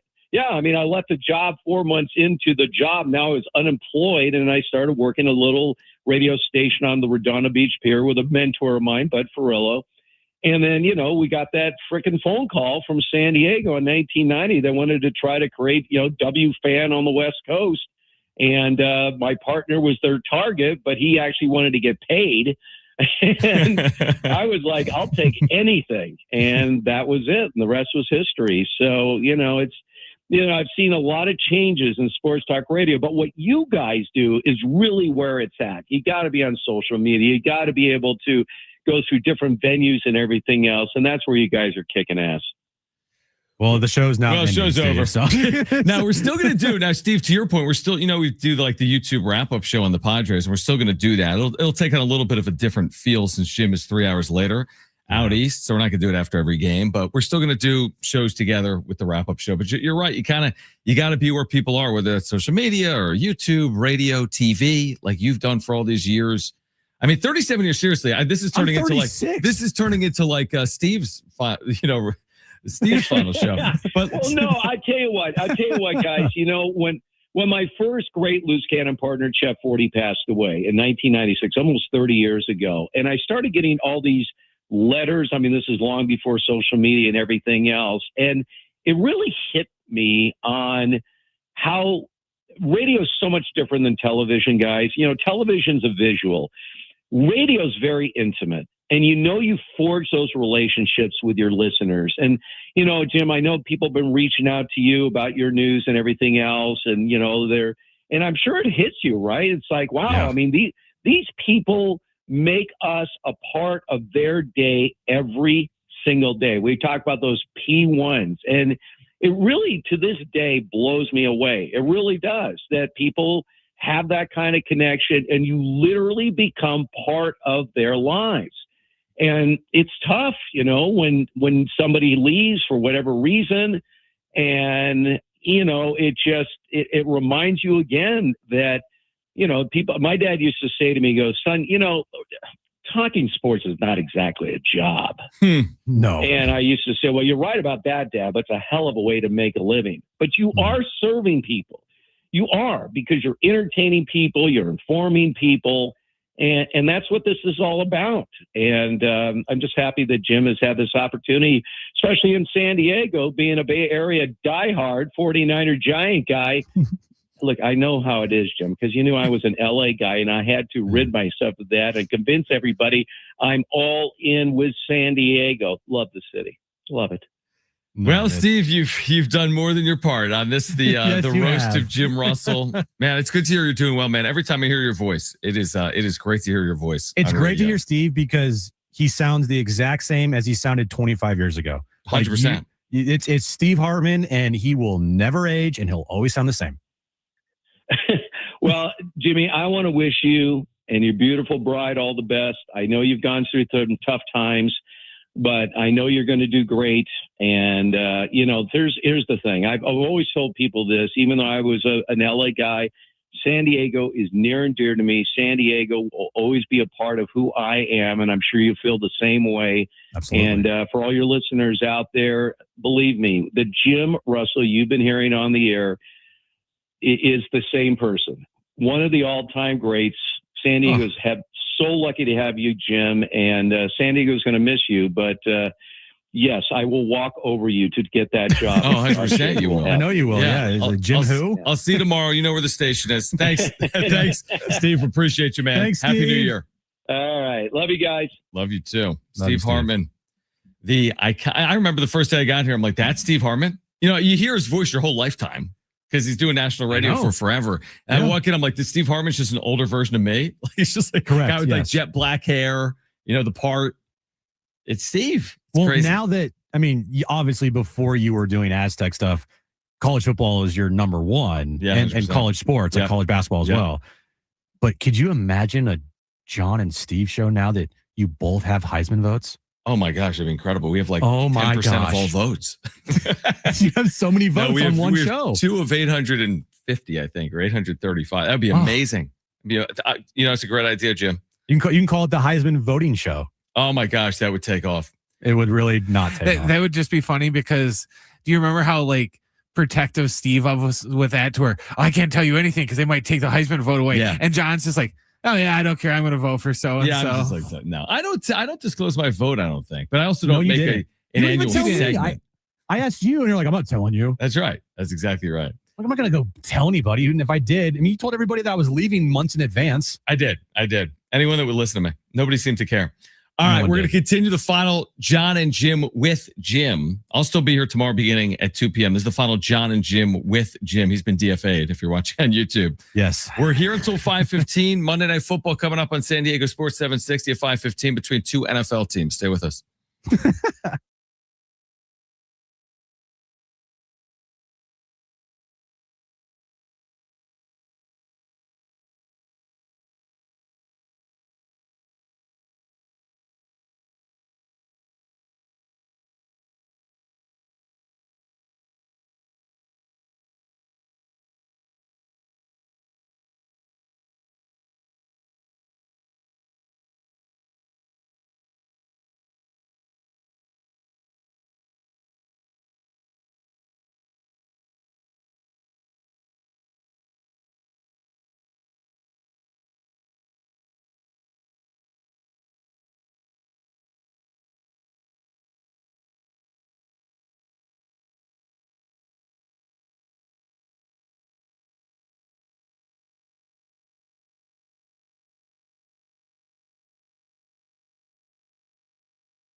All right, just a couple more updates. This one is brought to you by AutoZone. Get in the zone. Last night, Niners beating the Bears. Sorry, Brent, 42-38, setting up a battle for the 1 seed this Saturday night in Santa Clara. Niners and Seahawks. Winner will be the number 1 seed in the NFC. And today, San Diego State linebacker Tano Latuli announced that he will be returning to the Aztecs next season. Starting Stronger starts at AutoZone, where they've got battery solutions in the form of free battery testing, free battery charging, and replacement batteries that fit your needs. That's what makes them America's number 1 battery destination. Get in the zone, AutoZone.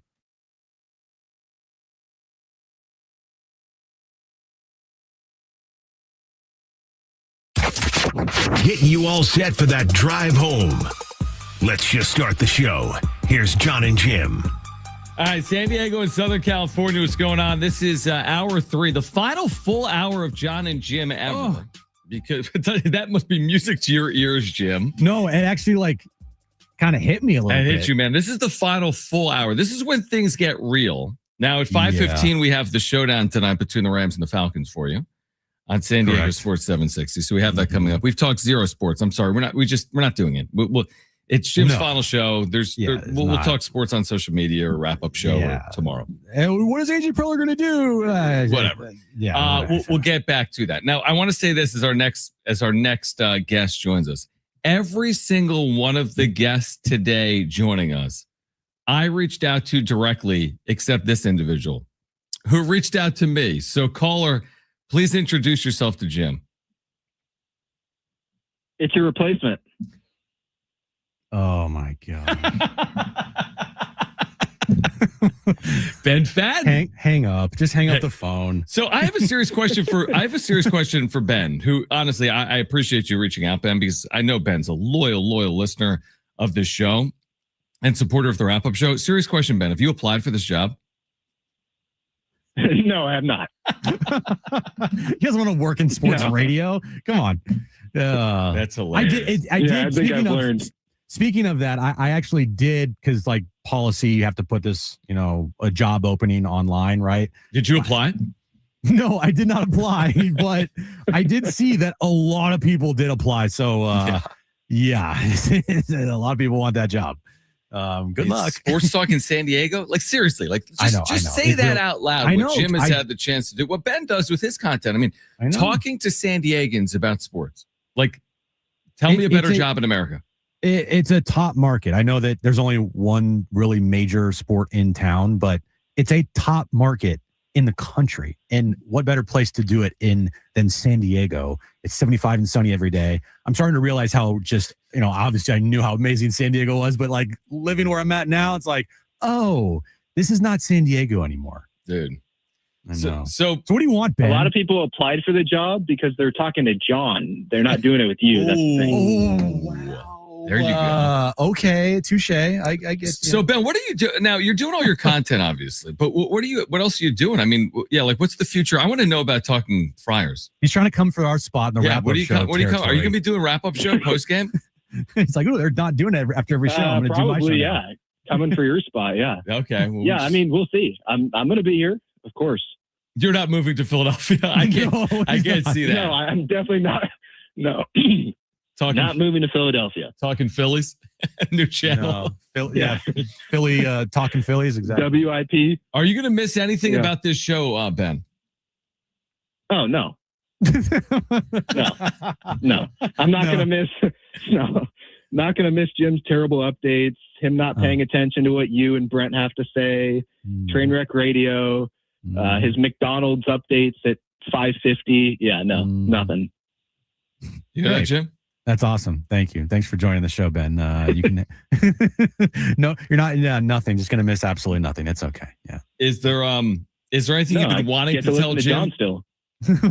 What do you say? You can listen to Jon still. Hey, please. I'm here tomorrow too. Is there anything you've wanted to say to Jim that you've never said? This is a roast. You can say whatever you want. Yeah. What do you got? No. I think I've let it out. I mean, yeah. Not going to miss his bald head, standing up in front of press conferences. Sure. Oh, okay. Yeah, the updates I love listening to the updates. Sitting in traffic and he just can't get through an update. I love it. How many updates in your career, Jim, did you get through just unscathed? Just perfect. Like if we're going to like percentage Was here, it like a no hitter or a perfect game? Like how rare was it? like I'm probably like a 40% rate. No, Brent. Dude, come on, that's a That's good a little rate. high. 40%. You're not Tony Gwynn, dude. You're not hitting 400. You're hitting 0040. I mean, you're probably right because I did butcher one update today already, and we didn't do the first update because things multiple, happened. I think. You've butchered multiple updates. I know I have. There have been a lot of bad updates. We've gone over this. Yes, the updates were not a strong point of my career time here, along with other things. What was the strong point? Oh. Oh man. Oh, this is a good one. I like John this. is just waiting for this clock to tick down for this last show. Is good. This is the easiest show of our careers. It really is. The first and last show is the easiest. It's the easiest. And because this show only I goes will till say this is the 5:15, best one that Jim's had. It's been a good show. I've done nothing. You haven't done anything. I've given no takes. Exactly. I've talked no sports. And we didn't. And here's the done thing: nothing. we spent 0 seconds. Now we don't normally talk about the show because we just know what we want to talk about, which is like, will Roki Sasaki sign with the Padres? Right? We spent the whole offseason last year doing that. But today I spent 0 seconds talking to Jim about the show. I just left him kind of open ended, like, what's the plan? I even texted you and I was like, should I get Will Brinson on? I'm like, yeah. Yeah, because we have him on every Mondays and it's a sponsored segment. So like, yeah, we're gonna do it. And we love Will. Will's a great guest. But I texted you like 4 times last night and you didn't even respond to me. So yeah, I was sleeping when you text at midnight Pacific, 3 a.m. Eastern. Oh, sorry. I was up late last night. You're always up late. What were you texting me last night? It's a good point. I don't even know. I'm looking real quick. I want to make tomorrow like he said I want to make tomorrow like the roast of Jim. I'm like the whole 4 years has been the roast of Jim. I know it has. Yeah. It's been. Brent, do we have, by the way, the time that I ruined the Xander press conference sound? No, because it was all the links you sent were through Instagram, which is not easy sound to grab. Okay. We're gonna do what we did since day one. We're just Okay, fine. You know what? Screw it. Who cares? We don't It's all have good. it. Who cares? Yeah, I don't have it. It's all fine. If you want to find that day, go back and find it. The day Jim ruined. Perfect. Just go randomly on the internet. Ben, appreciate chopping on. Okay, so Talking Friars is still around in 2026, unlike Jim? Yes. Okay. Still around. Still in San Diego. Okay. No, Jim, all serious though, I do appreciate everything that you and John have done. We'll miss listening to you, the one guy that listens to it. Wow. No, thank you. Dude. Thank you so much. Dude, what the hell? Thanks to our one listener. Jeez, now I'm taking Ben shots Fadden. from Ben Fadden, who asked to come on the show.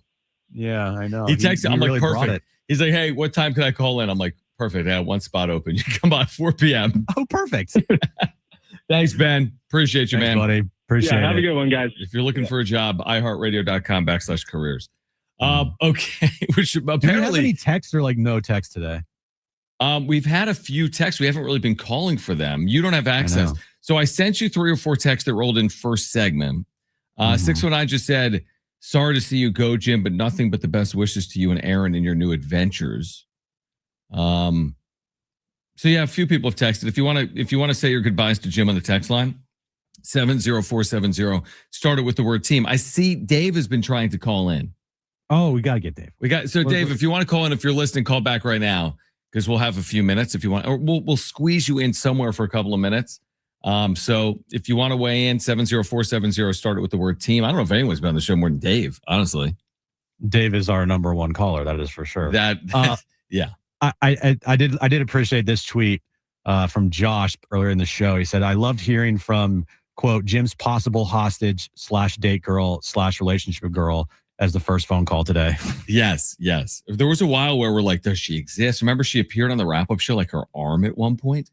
Yeah, people wanted to like pay money to see her. Yeah, I know. Like, we were like, this is taking turning money. into like a little bit of a weird like thing here. Okay, this is not an OnlyFans account. It got weird. It got a little weird, yeah. But it's all good now.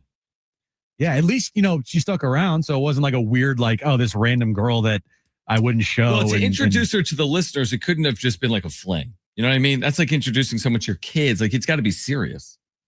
Mm-hmm. So I know. Out. I know. I introduced her to all of my kids, all the listeners and viewers of the show. And she has stuck. So no doubt about it. Yeah. All right. We've got one more hour of John and Jim. We have Monday Night Football coming up at 5:15. Do not go anywhere. The best is yet to come. Stay with Is us. Dave going to call in or not? Maybe. I might be calling right now. Should we take him? Hold on. Let's not break yet. Okay. Now we're gonna be backing up our guest list a little bit. Dave. All right, we got Dave on Jim's final day on San Diego Sports 760. Oh, you almost had to have Dave on. Dave, welcome back to the show, man. A final time. I'm here tomorrow, but a final time on John and Jim. Well, I'll stay with you guys for as long as you stay with us. So, Jim, for all of us, you're unvarnished, and my feeling in terms of where we go back to in my mind, the beginning of the really great run that you guys have had is the famous Emilio Pagan meltdown. And the reason why that was so good is because you said directly what we were all feeling. And that's the way you've approached things. I can't always, we're not always going to agree on things. That's great. That's what sports is all about. And that's what makes it all fun. But we have become friends through, as Steve pointed out, the contact that we have with you as listeners and viewers after every Padre game. And I mean, it's a ritual. And so I wish you nothing but the best. I got a few recommendations for you real quick. Number one, Troy Built. Get intimately familiar with Troy Built products. Snow blowers. Do not shovel anymore. Do not shovel. You don't have to do that. I had to do that when I was 6 years old. They didn't have that back then. Caveman days. Troy Built. Okay. As to your wife, God bless her. I'm thinking of her. We all are. And, unfortunately, I lost my wife due to early onset dementia. And never take for granted that you're always going to be there. And one night you go to bed, everything's great. And then the next morning you wake up and all hell breaks loose and everything can change. You guys take good care of each other and don't ever take each other for granted. Treat every day it's like the last, and you're going to come out of this thing just fine. We love you to death. This is your home. The light will always be on for you. Don't worry about that. Great call from Dave. Wow. Thank you, Dave. Really Was he talking about me and you, or you and Aaron? All right, we have to take a timeout because we're a couple of minutes late now. Thank you, Dave, Thanks, for your Dave. listenership. I'll be back with you tomorrow right here on San Diego Sports 760. John and Jim for one more hour. Stay with us. Do not go anywhere.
All right, John and Jim, a final time on San Diego Sports 760. I'll be back tomorrow. I don't think Jim will be here. I might ask him to come on the show tomorrow. Can you join me at 2:30? Please join, man. Help. I am struggling. All right. Our next guest is actually guests. Huh? Okay, Jim. Our next guest is actually guests. And our guests on the line, can you please let Jim know who he is speaking with? Hi, Jim. It's your favorite in-laws from North Carolina. Oh my God. Your in-laws are on the show. Hi. Is Joe there too? He I'm is. here, Jim. Hey, buddy. How you doing? Good. How you doing? Good. John's like your favorite person in the world. We always talk about how you and him hit it off at my wedding. I'd be happy to talk some East Stroudsburg football or Penn State if you want. Not a lot going on. Well, there's a lot going on, but not a lot to really talk about at Penn State. And I don't think the Warriors would fill up any time. No, Jim thinks the Warriors are the Warriors. He has no idea that the school you went to is named the Warriors as well. Yeah, I'm just like right over my head there. Right over my head. Wow.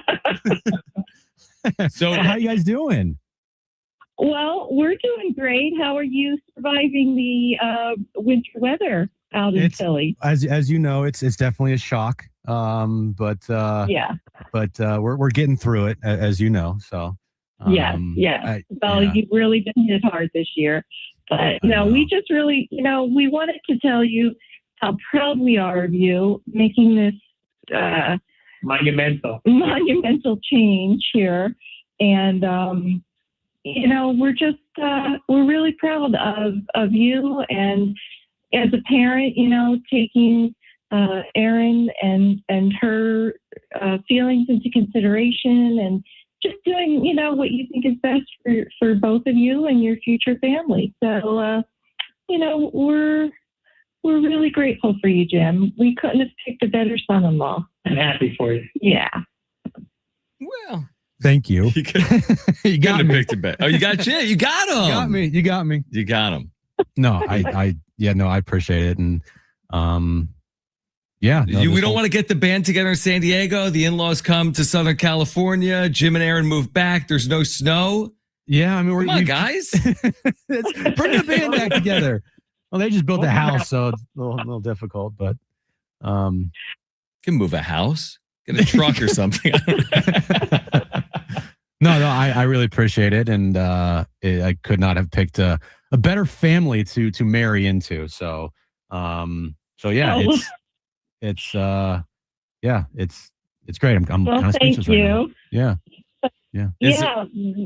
Is when are you going to make it down south again? You got to come and. Are you going to make it to golf North Carolina? Oh, of course we are. We're like an hour flight now away. So it's like.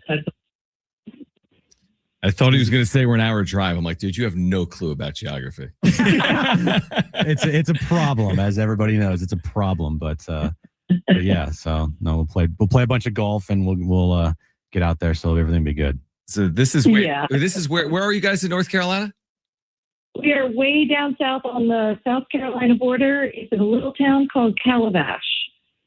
All right. Calabash, North Carolina. It's kind of close to Myrtle Beach a little bit, right? Yeah, we're not that far from Myrtle Beach. About 20 minutes. Yeah. I like Myrtle Beach. Myrtle Beach is a fun place. It definitely reminds me of like San Diego-ish, like the vibe there, like the beach area. Maybe like PB or something. It's a little bit, yeah, a little bit. Yeah. Wow. Well, this is anything you want to tell Jim before before his final show here ends? No, it's just good luck with everything, and obviously we love having you back here, close, and I look forward to seeing you soon. Joe, if you're looking for a job. You want to be John's co-host? You guys talk about ECU football. Yeah, I'll talk ECU football. It was a good game. Tell you what. And I know I couldn't believe they played that well. It's great. It's like, where was this ECU all my childhood? Thanks, guys, for hopping on. Thanks, Diane. Thanks, Joe. Absolutely. Love you. Bye. Love you too. Bye. How about that? How did that? Well, you asked, obviously asked here's Aaron. who I asked. Aaron, who's the daughter of right. your in-laws. Yeah, that would make sense. I'm like, how did you get their number? They weren't really going to roast you. What if they're like, this is the worst decision of your life? Why did you do this? You idiots. Should have stayed in San Diego. Oh, man. Who cares about living close to us? Like, you're a moron. So you haven't seen them since the move, right? When's the next time they'll Oh, no, I've seen them. Oh, they've been up in Pennsylvania. They were there with us when we moved. Okay. So they stayed with us for a week. They helped us with the transition. Okay. Like the flight is super. It was like $80, dude. It's like super cheap and quick, easy. Yeah. And when we have a family, I know that Aaron's mom will be back in like 2 seconds. So they're already like looking at places and stuff like that. So, yeah, it's all coming together. Hopefully, it's all coming together. It's all coming together. So that's the first time I think your in-laws are on the show. That was the first time that the in-laws were on the show. Yes. Always good to get some East Stroudsburg and ECU talk in there. Oh, well, Joe could have gone a whole segment. He could have carried. He's, as you know, he's a talker, and he could have definitely held Is his he own. sitting there watching all the bowl games like I am? Yes.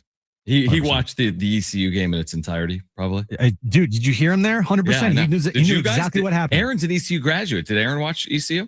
She has no clue. No. That was good. But Joe did, guarantee it, and watching, everything. He texted me the other night. What did he say?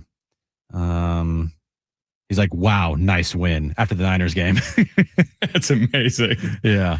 All right. So we have one scheduled guest today that joins us every Monday, Will Brinson, who will join us on the other side. I guess we can talk. We've talked no sports. We will talk about last night's game, which was incredible, between the Niners and the Bears. We haven't even Brent, Jim. Are you guys still friends? Brent told me during the break that he wasn't even upset with the loss, which I kind of understand from his point of view. I mean, I thought both teams played really well. Yeah, I had nothing to be mad about. We weren't supposed to win in the first place, and it came down to the last play. So. The hook and ladder I thought was well designed, other than the fact that there were like multiple corners on that side of the field. I told Jim, I said, if they would have fumbled the hook and ladder, I would have went ballistic, and I'd still be pissed about it today. But they didn't. So and I don't know what the final play really was. It didn't seem well I think he executed. Well, I think he wanted to roll out to the right, but it got cut off, and he had to go to the left. And there's no receivers because all the receivers are on the right. And great game. We'll catch up with Will Brinson on the other side about last night, about tonight, about Jim's final show. He knows it's Jim's final show. And then we've got a couple of more guests for you as well here until 5:15. Monday Night Football tonight between the Rams and the Falcons. Stay with us on Jon and Jim.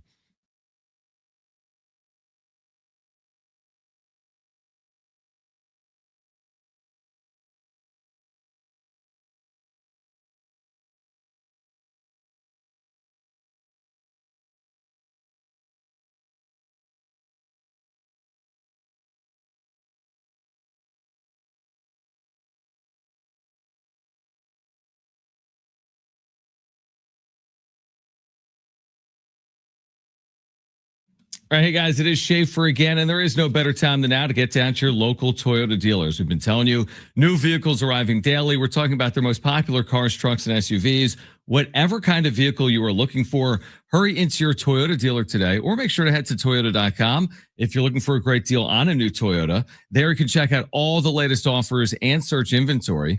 Finding the Toyota that's just right for you starts at Toyota.com. Toyota's Beyond Zero lineup of electrified vehicles helps to create a greener planet. Toyota's Beyond Zero lineup supports a greener planet with a wide range of electrified vehicles, including hybrids, plug-in hybrids, and fully electric vehicles. Or take each day further than you thought possible in a new Camry with its stylish looks that'll make an impression wherever you go. See your Toyota dealer today and discover what makes Camry legendary. There is no better time than now to get down to your local Toyota dealer. Get your local Toyota dealer today or Toyota.com. That's Toyota.com. Your Toyota dealers, we make it easy.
All right, this update's brought to you by AutoZone.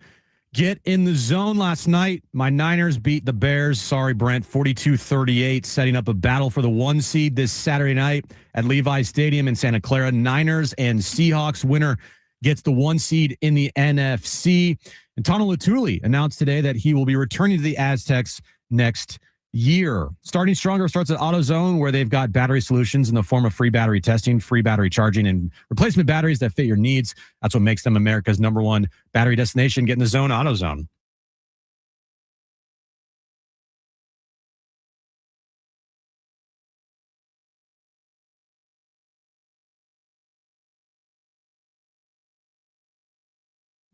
All right, Will Brinson will join us in about 10 seconds because he's calling in right now.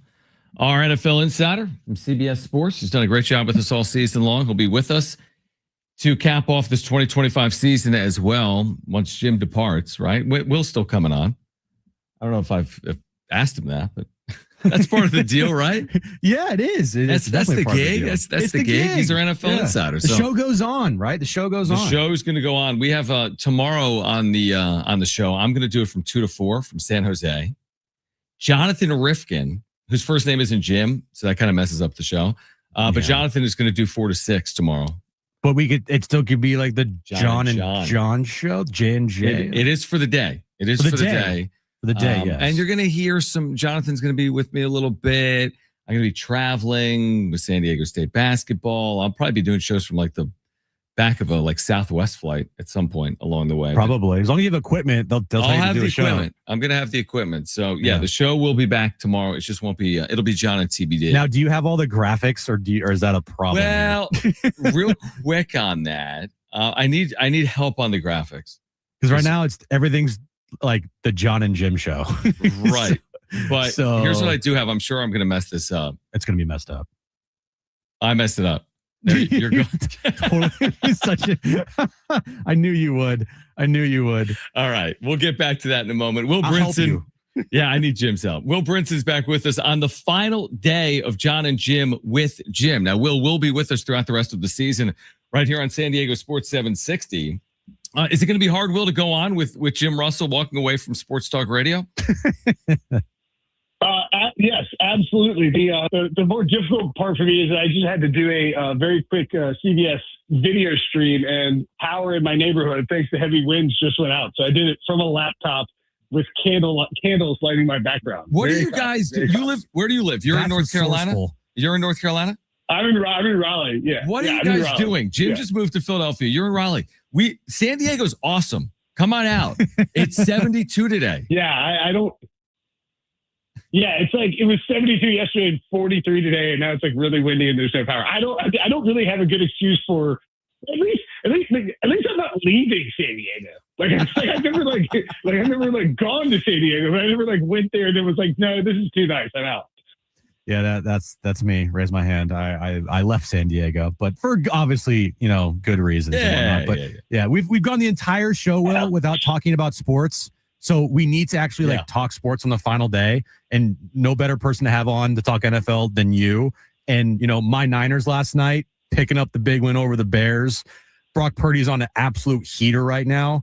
How much heater? How much confidence do you have that the Niners could actually make a deep run in the postseason, or does that defense still scare the hell out of you?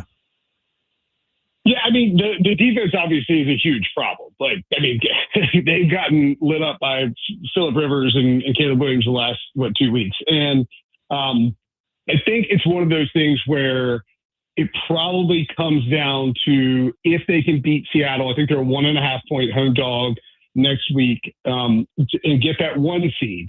If they can do that, there's a pretty decent chance that they end up maybe getting Fred Warner back for the entirety of their postseason run. Kyle Shanahan is in his bag so big time right now. They sat out George Kittle last night, still found a way to win.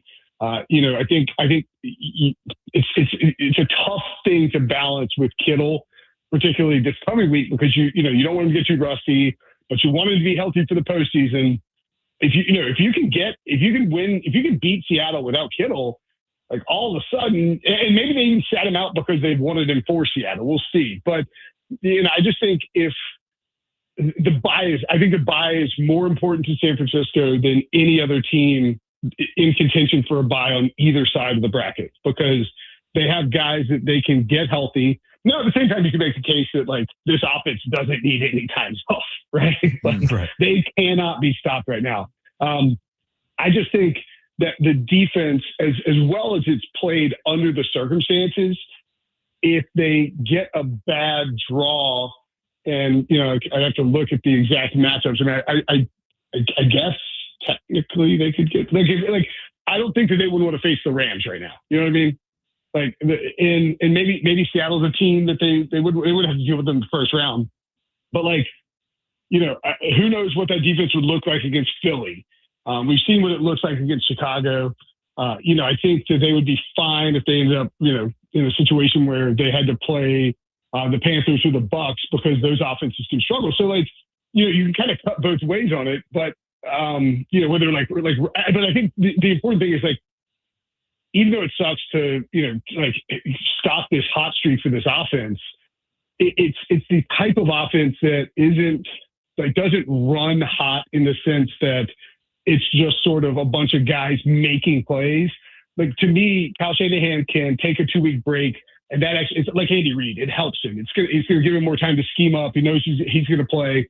And if that helps your defense get healthier, yeah, the NFC is stacked. And, there's going to be some good battles, but I think San Francisco can hang with anyone because they can put 40 or 50 points on you at any given second. And the way Brock Purdy's playing right now, I mean, the last 2 weeks, he looks like if he'd been healthy the whole season and playing like this, he'd be the MVP probably, and not Matthew Stafford. Will Brinson's with us right now. What about in the AFC, where we're watching, again, a postseason that's going to be without the Chiefs, as we know? And then I'm watching the Bills yesterday at home, and they come back, but they fall to Philadelphia. And obviously the Bills are not going to be well positioned from a seeding perspective, but do you have faith in them once we get to the postseason that they could put it all together? Or do you have much more faith in the teams that are going to have the higher seeds in the home games like the Denvers and the New Englands? Yeah, I think the biggest issue for the Bills is they don't have a number one guy in the pass game. Now, if Dalton Kincaid comes back and he's healthy for the postseason, I can buy into it. And of course, Josh Allen can just go nuclear, and they could have won that game, but yeah, they had no points midway through the third quarter, and James Cook. I think a lot of these, and I mean, this is kind of a no bleep Sherlock take, but a lot of these matchups, particularly on the AFC side, come down to the actual matchup. Like, I think if Buffalo draws Houston, I think they would love to avoid Houston because Houston kind of has Josh's number. They can stop the run. They can force, they can get a lot of pressure. And then the way that their offense operates is just sort of a bad matchup for the Bills. So I think that's one of the facets of it. Jacksonville's playing great, and their front four can get after you. But I think Josh Allen and Trevor Lawrence in a shootout, I'm going to take the edge with Josh Allen, even though Trevor Lawrence is playing incredible football right now. So, even though Jacksonville is probably a better overall team than Houston, I think that Houston's a worse matchup for the Bills, if that makes sense. So for Buffalo, it kind of boils down to who you're going to match up with, and can you get Kincaid back? Because when he's not out there, I mean, Josh is throwing deep hero balls to Brandon Cooks, who former first-round pick has had a great run with several teams. But I mean, if he's the guy making the big plays for you, you got some real problems on your hands. So Kincaid's got to get healthy. Keon Coleman, the receiving core, Khalil Shakir just hadn't been as good as he was last year. That whole receiving core just seems to be the main problem for the Bills right now. So being in Philly for the last month here, Will, no one's more upset after wins than Philly fans, especially after yesterday. True. 17 yards in the second half of total offense, yet they, played phenomenal on defense, and the stops that they made, it's just there's always something with the Eagles, even though they keep winning, and Nick Sirianni he just keeps winning. for me, I feel like having a dominant defense like the Eagles do going into a postseason, you would think an offense with the players they have on it, AJ Brown, like they have Saquon, Jalen, like they're eventually going to figure it out. But the defense there, I think, is the most, the scariest weapon the team could have in the postseason. Yeah, I would agree with that. I think that for Philly, and I feel like we've talked about where I've said this like 15 times and over the last like 2 months, but they had that stretch right before their bye, which I think was week 9, which feels like 4 years ago, right. Where they lit it up offensively in terms of the deep passing, and we've seen AJ Brown kind of come on, a little more strongly over the last couple of weeks, scoring a lot of touchdowns, making some plays downfield. I do think Philly I don't trust the play calling at all, but I do think with the stars that they have, I mean, like Saquon could get in the postseason and just turn into Saquon Barkley from 2024. Jalen Hurts, they could dial up some deep passes. They could get in, get a softer secondary. I think the Rams, I still think the Rams are the best team in football. But the Rams secondary is a little suspect. And, say Philly gets the Rams in the first round in Philadelphia, that defense is going to give Matthew Stafford and that offense some problems. And then against the Rams secondary, if they decide to dial up those deep plays, they can take some shots down the field, maybe get a lead, force the Rams to be one-dimensional, et cetera. So, yeah, I mean, I think it's like a matter of, we know the defense can be great. We know the offense can be great, but I don't think that it's not like a typical, this year being atypical like Andy Reid, Patrick Mahomes offense where that it can click for 3 or 4 games. Now, don't get me wrong, Phillies could click. I don't know that we necessarily trust it to because we haven't seen it over a larger body of work this season. Well, we appreciate you doing it. We're on the air for another 30 minutes here. We've got Monday Night Football coming up, and we've kind of got a crazy slate as we've had all these guests on. We've had Jim's in-laws on, and we're celebrating Jim's final day on radio. But we're looking forward to having you for the stretch run of this NFL season coming up. So Happy New Year to you, and we'll be back with you, obviously, come next week or whenever it's going to be after the New Year right here on 760. So thanks for doing it. Yeah, of course, man. Always love being on with y'all. Jim, congratulations on the move and dodge the snowballs and the batteries, man. I will try. Thanks, Will. Thanks a lot, buddy. All right. See you guys. Later, man.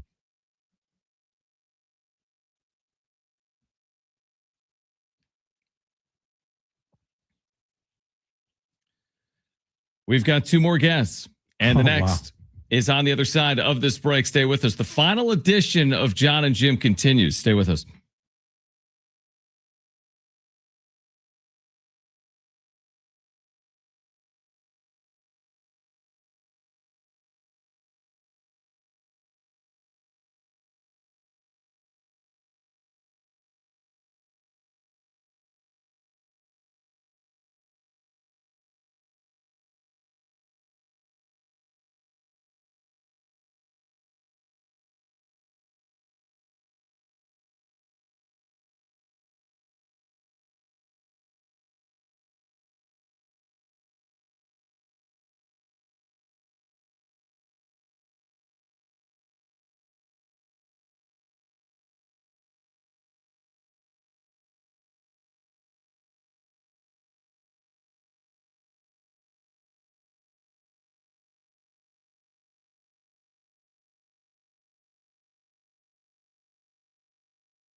All right, just 30 minutes remaining in the final edition of Jon and Jim. Now, I'll be back with you tomorrow. Jim will not, unless I have him as my first guest on the next version of the show, afternoons on 760.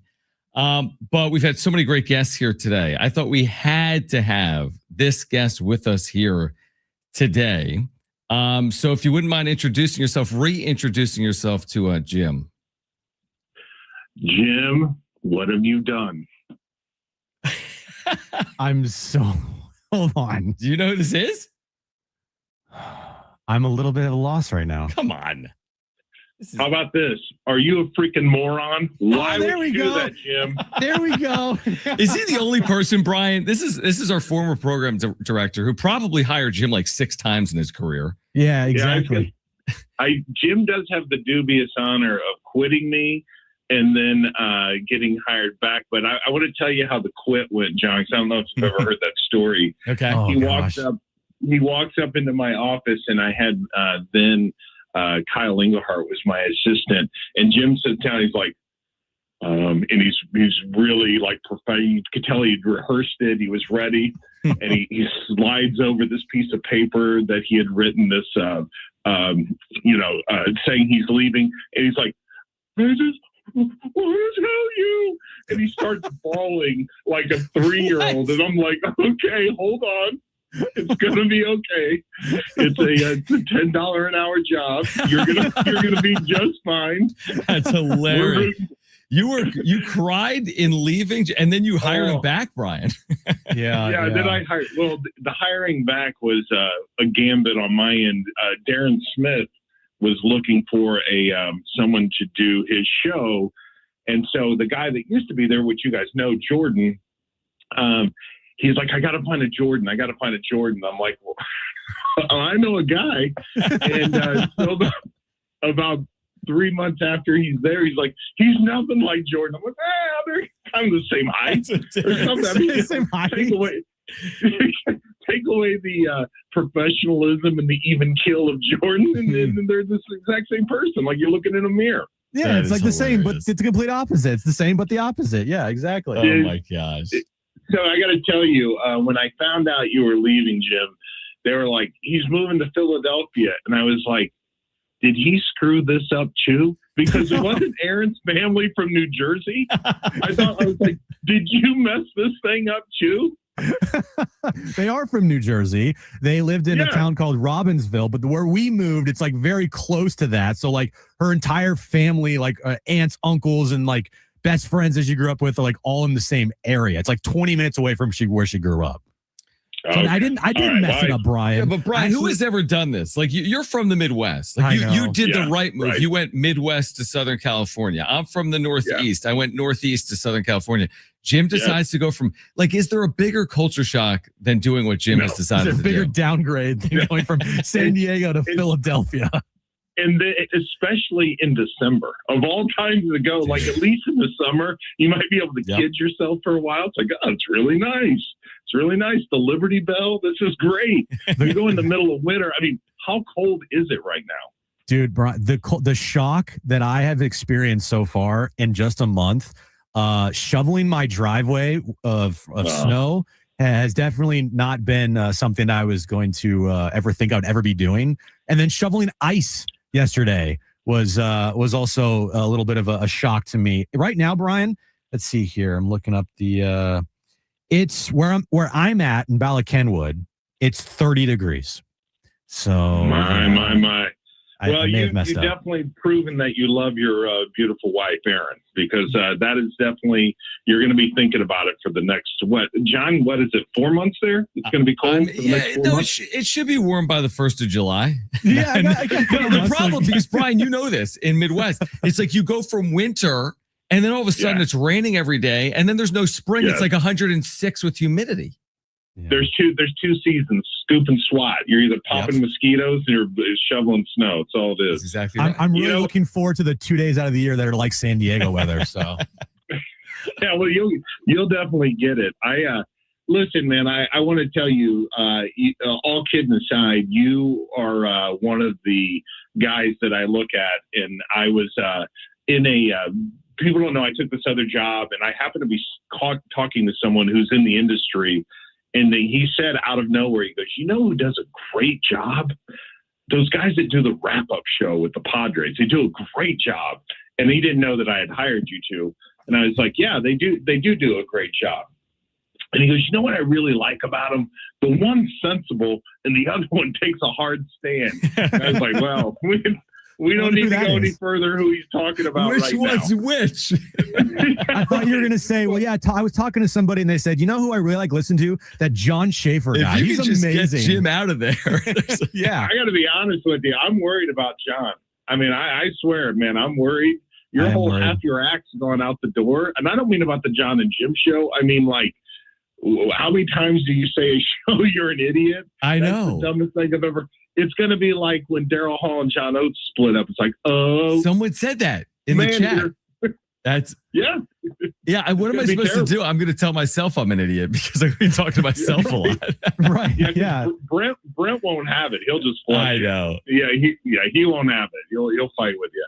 But listen, man, I am I'm proud of you. You know, it's funny. Everyone's like, "Oh, you took a chance on these guys." It really, you know, you took a chance on us coming back and putting you two together. You guys had a dream of the show, and when it kind of came together, you know, there was no doubt there was a ton of talent, and that all it needed was a chance to mature. And I look at it, it's one of the great sort of moments of pride for me to watch what you guys, far bigger than we ever thought it, you know, at the time was possible to go, and the impact you've had on the city. You're going to be sorely missed, and I'm glad to hear that you guys are going to keep the wrap-up show going because it matters, and it's the best in class of all those internet shows that are doing it, and the YouTube shows that are out there that are talking about the Padres. You guys absolutely do it better than anyone else. So I'm glad to hear that that's staying. And Jim, no doubt about it. You know, I'll miss your sunny disposition around the building. Oh, perfect. Yes. Yeah. Well, you know, at least my team's in the postseason this year, and yours Wow. isn't. So. Oh, that's an interesting take, because I was going to say at least your team has a chance this year. So that's an interesting way to look at Jim, it. did you miss you got to the Super feel pretty Bowls? good about yourself. You know, I was thinking before you left town, I wanted to get together and see if we could watch the last couple 49ers Super Bowls. Because we just sat down and watched them together. Yeah, we watched the overtime game a couple years ago. That was a fun one. Yeah, sit down. Good. Listen, man. Go ahead. I'm sorry. I was going to say, good call in the coin toss there in overtime. Yeah, idiot. Don't receive the ball. You kick off in overtime now, you morons. Oh, man. No, but seriously, like, in all seriousness, thank you for, you know, taking a chance on me, hiring me, helping me get to where, you know, I am today, and with this show, and being a mentor in this business. And yeah, I can't thank you enough. I was actually, you know, going to text you after the show. It was on my list of things to do, but I'm glad you came on, and we'll always keep in touch, and thanks for everything, Brian. Yeah, definitely, man. And I'm so proud of you and Aaron. You're going to do great out there. And this isn't the end for you, dude. You got amazing talent, John. I know that there's you know, a gazillion people applying for the job. I mean, why wouldn't you? Because the bar is so low right now. This is buying a penny stock, and like the thing's about to go up with Jim. When you're taking that role, I mean, sky's the limit. Yeah, it's a great point. Right. That's great. You're not taking over from like, you know, Uncle Teddy, or like, you know, like Colin Cowherd or something. Yeah, that's a great point. Wow. Brian, appreciate you doing it. Happy New Year, my friend. All right, guys. Love the families, man. Great stuff from Brian Long, Thanks, our Brian. former program director, who played a huge role in both of our careers. And I love how I was like, oh man, this is just the start of it for you. Big things are ahead. I'm like, well, I think he's good. Yeah, we're see where it goes. Oh man, Jim's gonna run the cleanest Wawas in all of New Jersey. Yes, dude. I Dude, own a 50% Wawa. off or whatever at Wawa. Perfect. He'd be 350 pounds. All right, we got one more guest in store for Jim on Jon and Jim. We are here until 5:15. You have to know who it is, but don't say it even if you do. I think I do. You have to. Yeah, I do. This is Jon and Jim. We're here until Monday Night Football at 5:15. Stay with us.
My final update ever. This one's brought to you by AutoZone. Get in the zone. And very fittingly, it has to do about the 49ers. Last night, the Niners beat the Bears 42-38, setting up a battle for the 1 seed this Saturday night in Santa Clara. Niners versus Seahawks.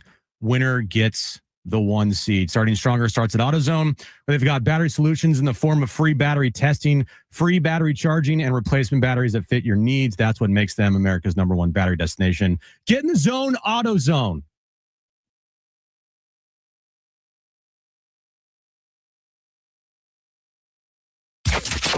Getting you all set for that drive home. Let's just start the show. Here's Jon and Jim. All right, San Diego and Southern California, what's going on? Final segment all time of Jon and Jim. All time.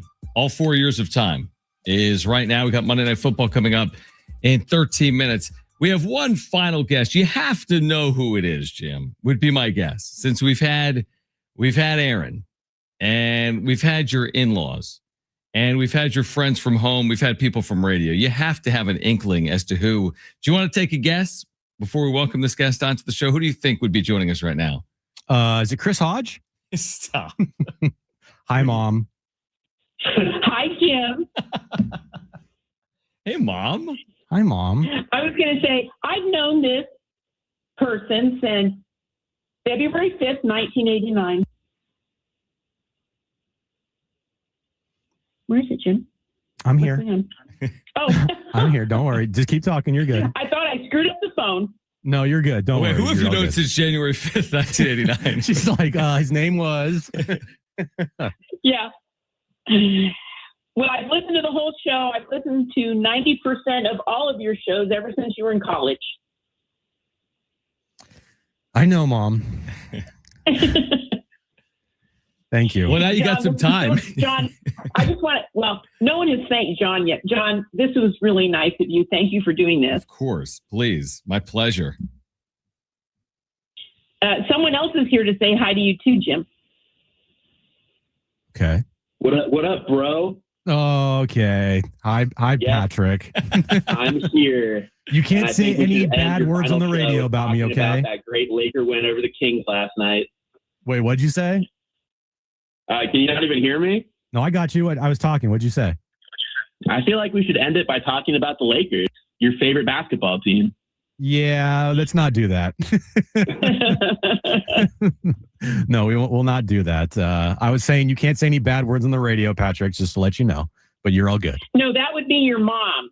I know that would be my They mom. told Yeah. me I can't say any bad words. No.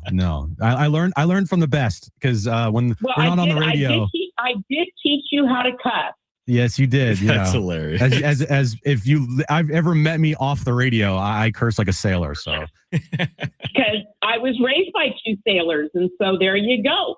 there we go. Yeah, Perfect. Jon, I got to tell you, he got kicked off the basketball court in 6th grade for saying the F word. Jeez, Jim, what are you doing? Sorry. I had a temper. Dude. My bad. So Mary, you're gonna miss this show because you were with us every single afternoon. Pretty much, almost. I listened to Jim when he was on the radio show when he was in college. And then was so excited when he called me and said, "Hey, Mom, I'm going to do traffic updates." So I would listen to traffic updates, which were, San Diego. I'm in Santa Rosa, but I listened. And then the first sponsor he got, and I can't remember the name of the Mexican restaurant, but I was in the grocery store when he called me and said, "Mom, we got a sponsor. I get to do the ad for the sponsor." Sombreros Mexican food. Sombreros, and then he said, "And we get free food sometimes from there." Yeah, that didn't happen for much longer, but so. But no, it was absolutely wonderful. But Jon, I'm gonna tell you one story. Okay. Is that okay? Yeah, please. So I'm gonna try not to cry. Okay. The proudest moment that I had while he was on the radio was a day that I didn't listen. Because in 2017, our town in Santa Rosa just about all burned down. And Jim was still just a producer on, I don't remember whose show, but he was a producer. And he convinced the guys on the show that he should go on the radio because his hometown was burning down. I love that. And he went on the radio and he asked for donations and for money that he would bring home to Santa Rosa. So this kid in 2017, who used to be embarrassed to buy his own toilet paper, honest to God, got all these donations from people in San Diego. He got diapers, he got toilet paper, he got water, he got so many things that our neighborhood needed. And he also collected about $5,000. And he drove all night to bring it here. And I didn't even know he did that. And he was only doing traffic updates at that point. But he convinced them, please let me go on the radio. And boy, I tell you, that's a good salesman. And he brought it all home and donated it to the Red Cross and donated it to our local food bank. And that was pretty exciting. So I remember that, Jim, and I wanted your listeners to know that you did that.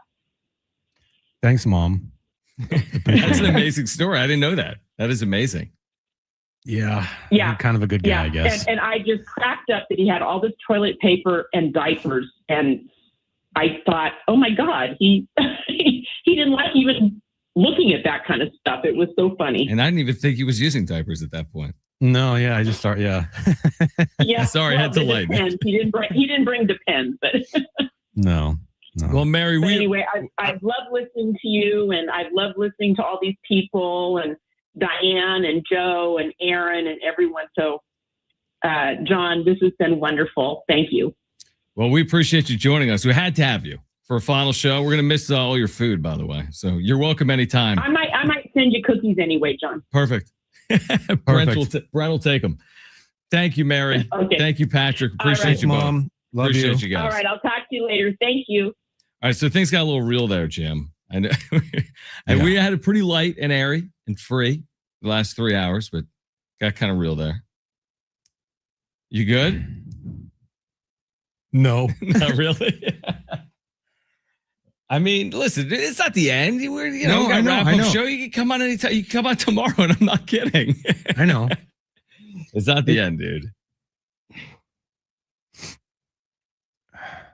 But it's just like one of those things where, like, this was my life for the last 10 years. And this is what I've always wanted to do.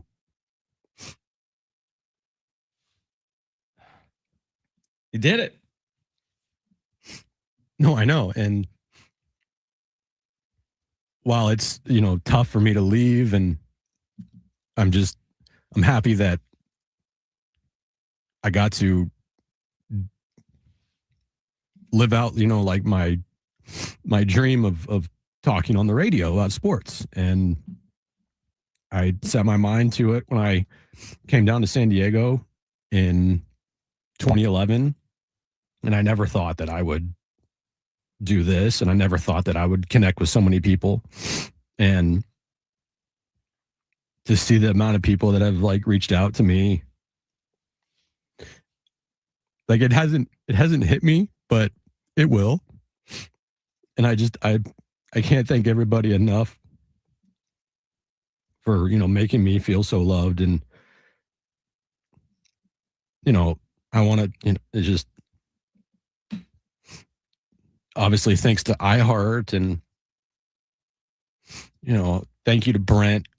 We've become good friends, and, talking about, sports and comics, and someone that actually understands my references. And,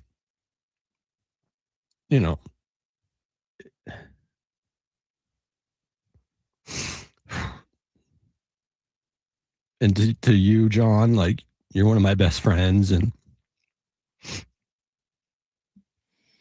I appreciate you, dude. And I couldn't have done this show obviously without you. And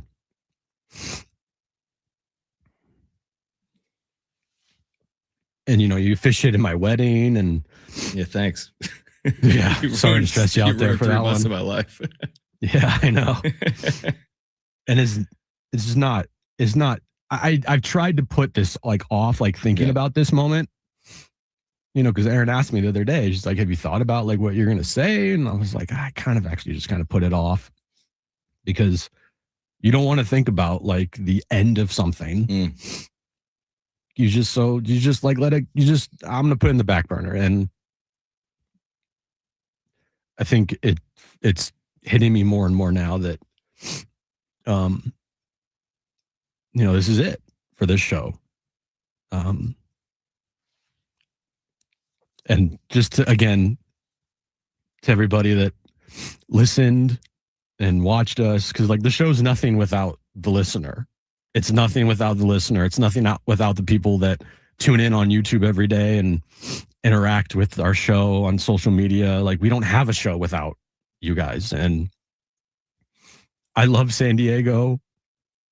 From now on, that's my home. Like I didn't grow up there, but someone asked me the other day, where are you from? And I told them I'm from San Diego. I lived there for 15 years, and I didn't know what I was getting myself into, but I met my wife there, met lifelong friends there, and San Diego will forever be my home. And I just, from a sports perspective, I just hope one day the Padres win a World Series for all you fans out there, because you all deserve it. So yeah, this is obviously it's not goodbye, just goodbye from this show, but yeah, this has been my dream to do this, to talk sports on the radio for a living, and I'm just extremely grateful that I got to live out a dream of mine, and that I can continue to do it on the wrap-up show with you. So you'll be missed, my friend, but we'll be here for you. Listen, I mean, yeah. And the one thing, Jim, radio is a lot like wrestling. No one ever stays retired. Yeah, I know. They always act like they are, but then they come back. Yeah, iHeartRadio.com/careers, Jim. Yeah, I'll apply. Don't worry. Listen, I hate for Rams Falcons to interrupt this. The one day we wanted a 4-hour show. Rams Panthers maybe, but not Falcons. The one day we wanted a 4-hour show. Yeah. But at least you can get home a little earlier tonight. Mm-hmm. Yeah. Well, Jim, great job, man. This was fun. This was a fun show. This was an awesome show. Yeah. We didn't have to do anything. I know. It's an all-timer. Appreciate you, dude. Jim you'll hear Jim again on 760. It might just be a day or two. It might not be tomorrow too. It might not be until 3. But you will hear Jim again on 760. Great job, my friend. Love you, man. Love you too, dude. Want to throw to Rams Falcons? I'm kidding. Honestly, this is an all-timer. If you missed this show, check out sportssd.com or the iHeartRadio app or YouTube. We're back tomorrow too. And by we, I mean me and Brent. But we appreciate y'all. We appreciate you, Jim. For Jim and Brent, I'm John. Final edition of Jon and Jim. Rams Falcons, of course, coming up next. See you tomorrow. Peace out. Bye. Peace.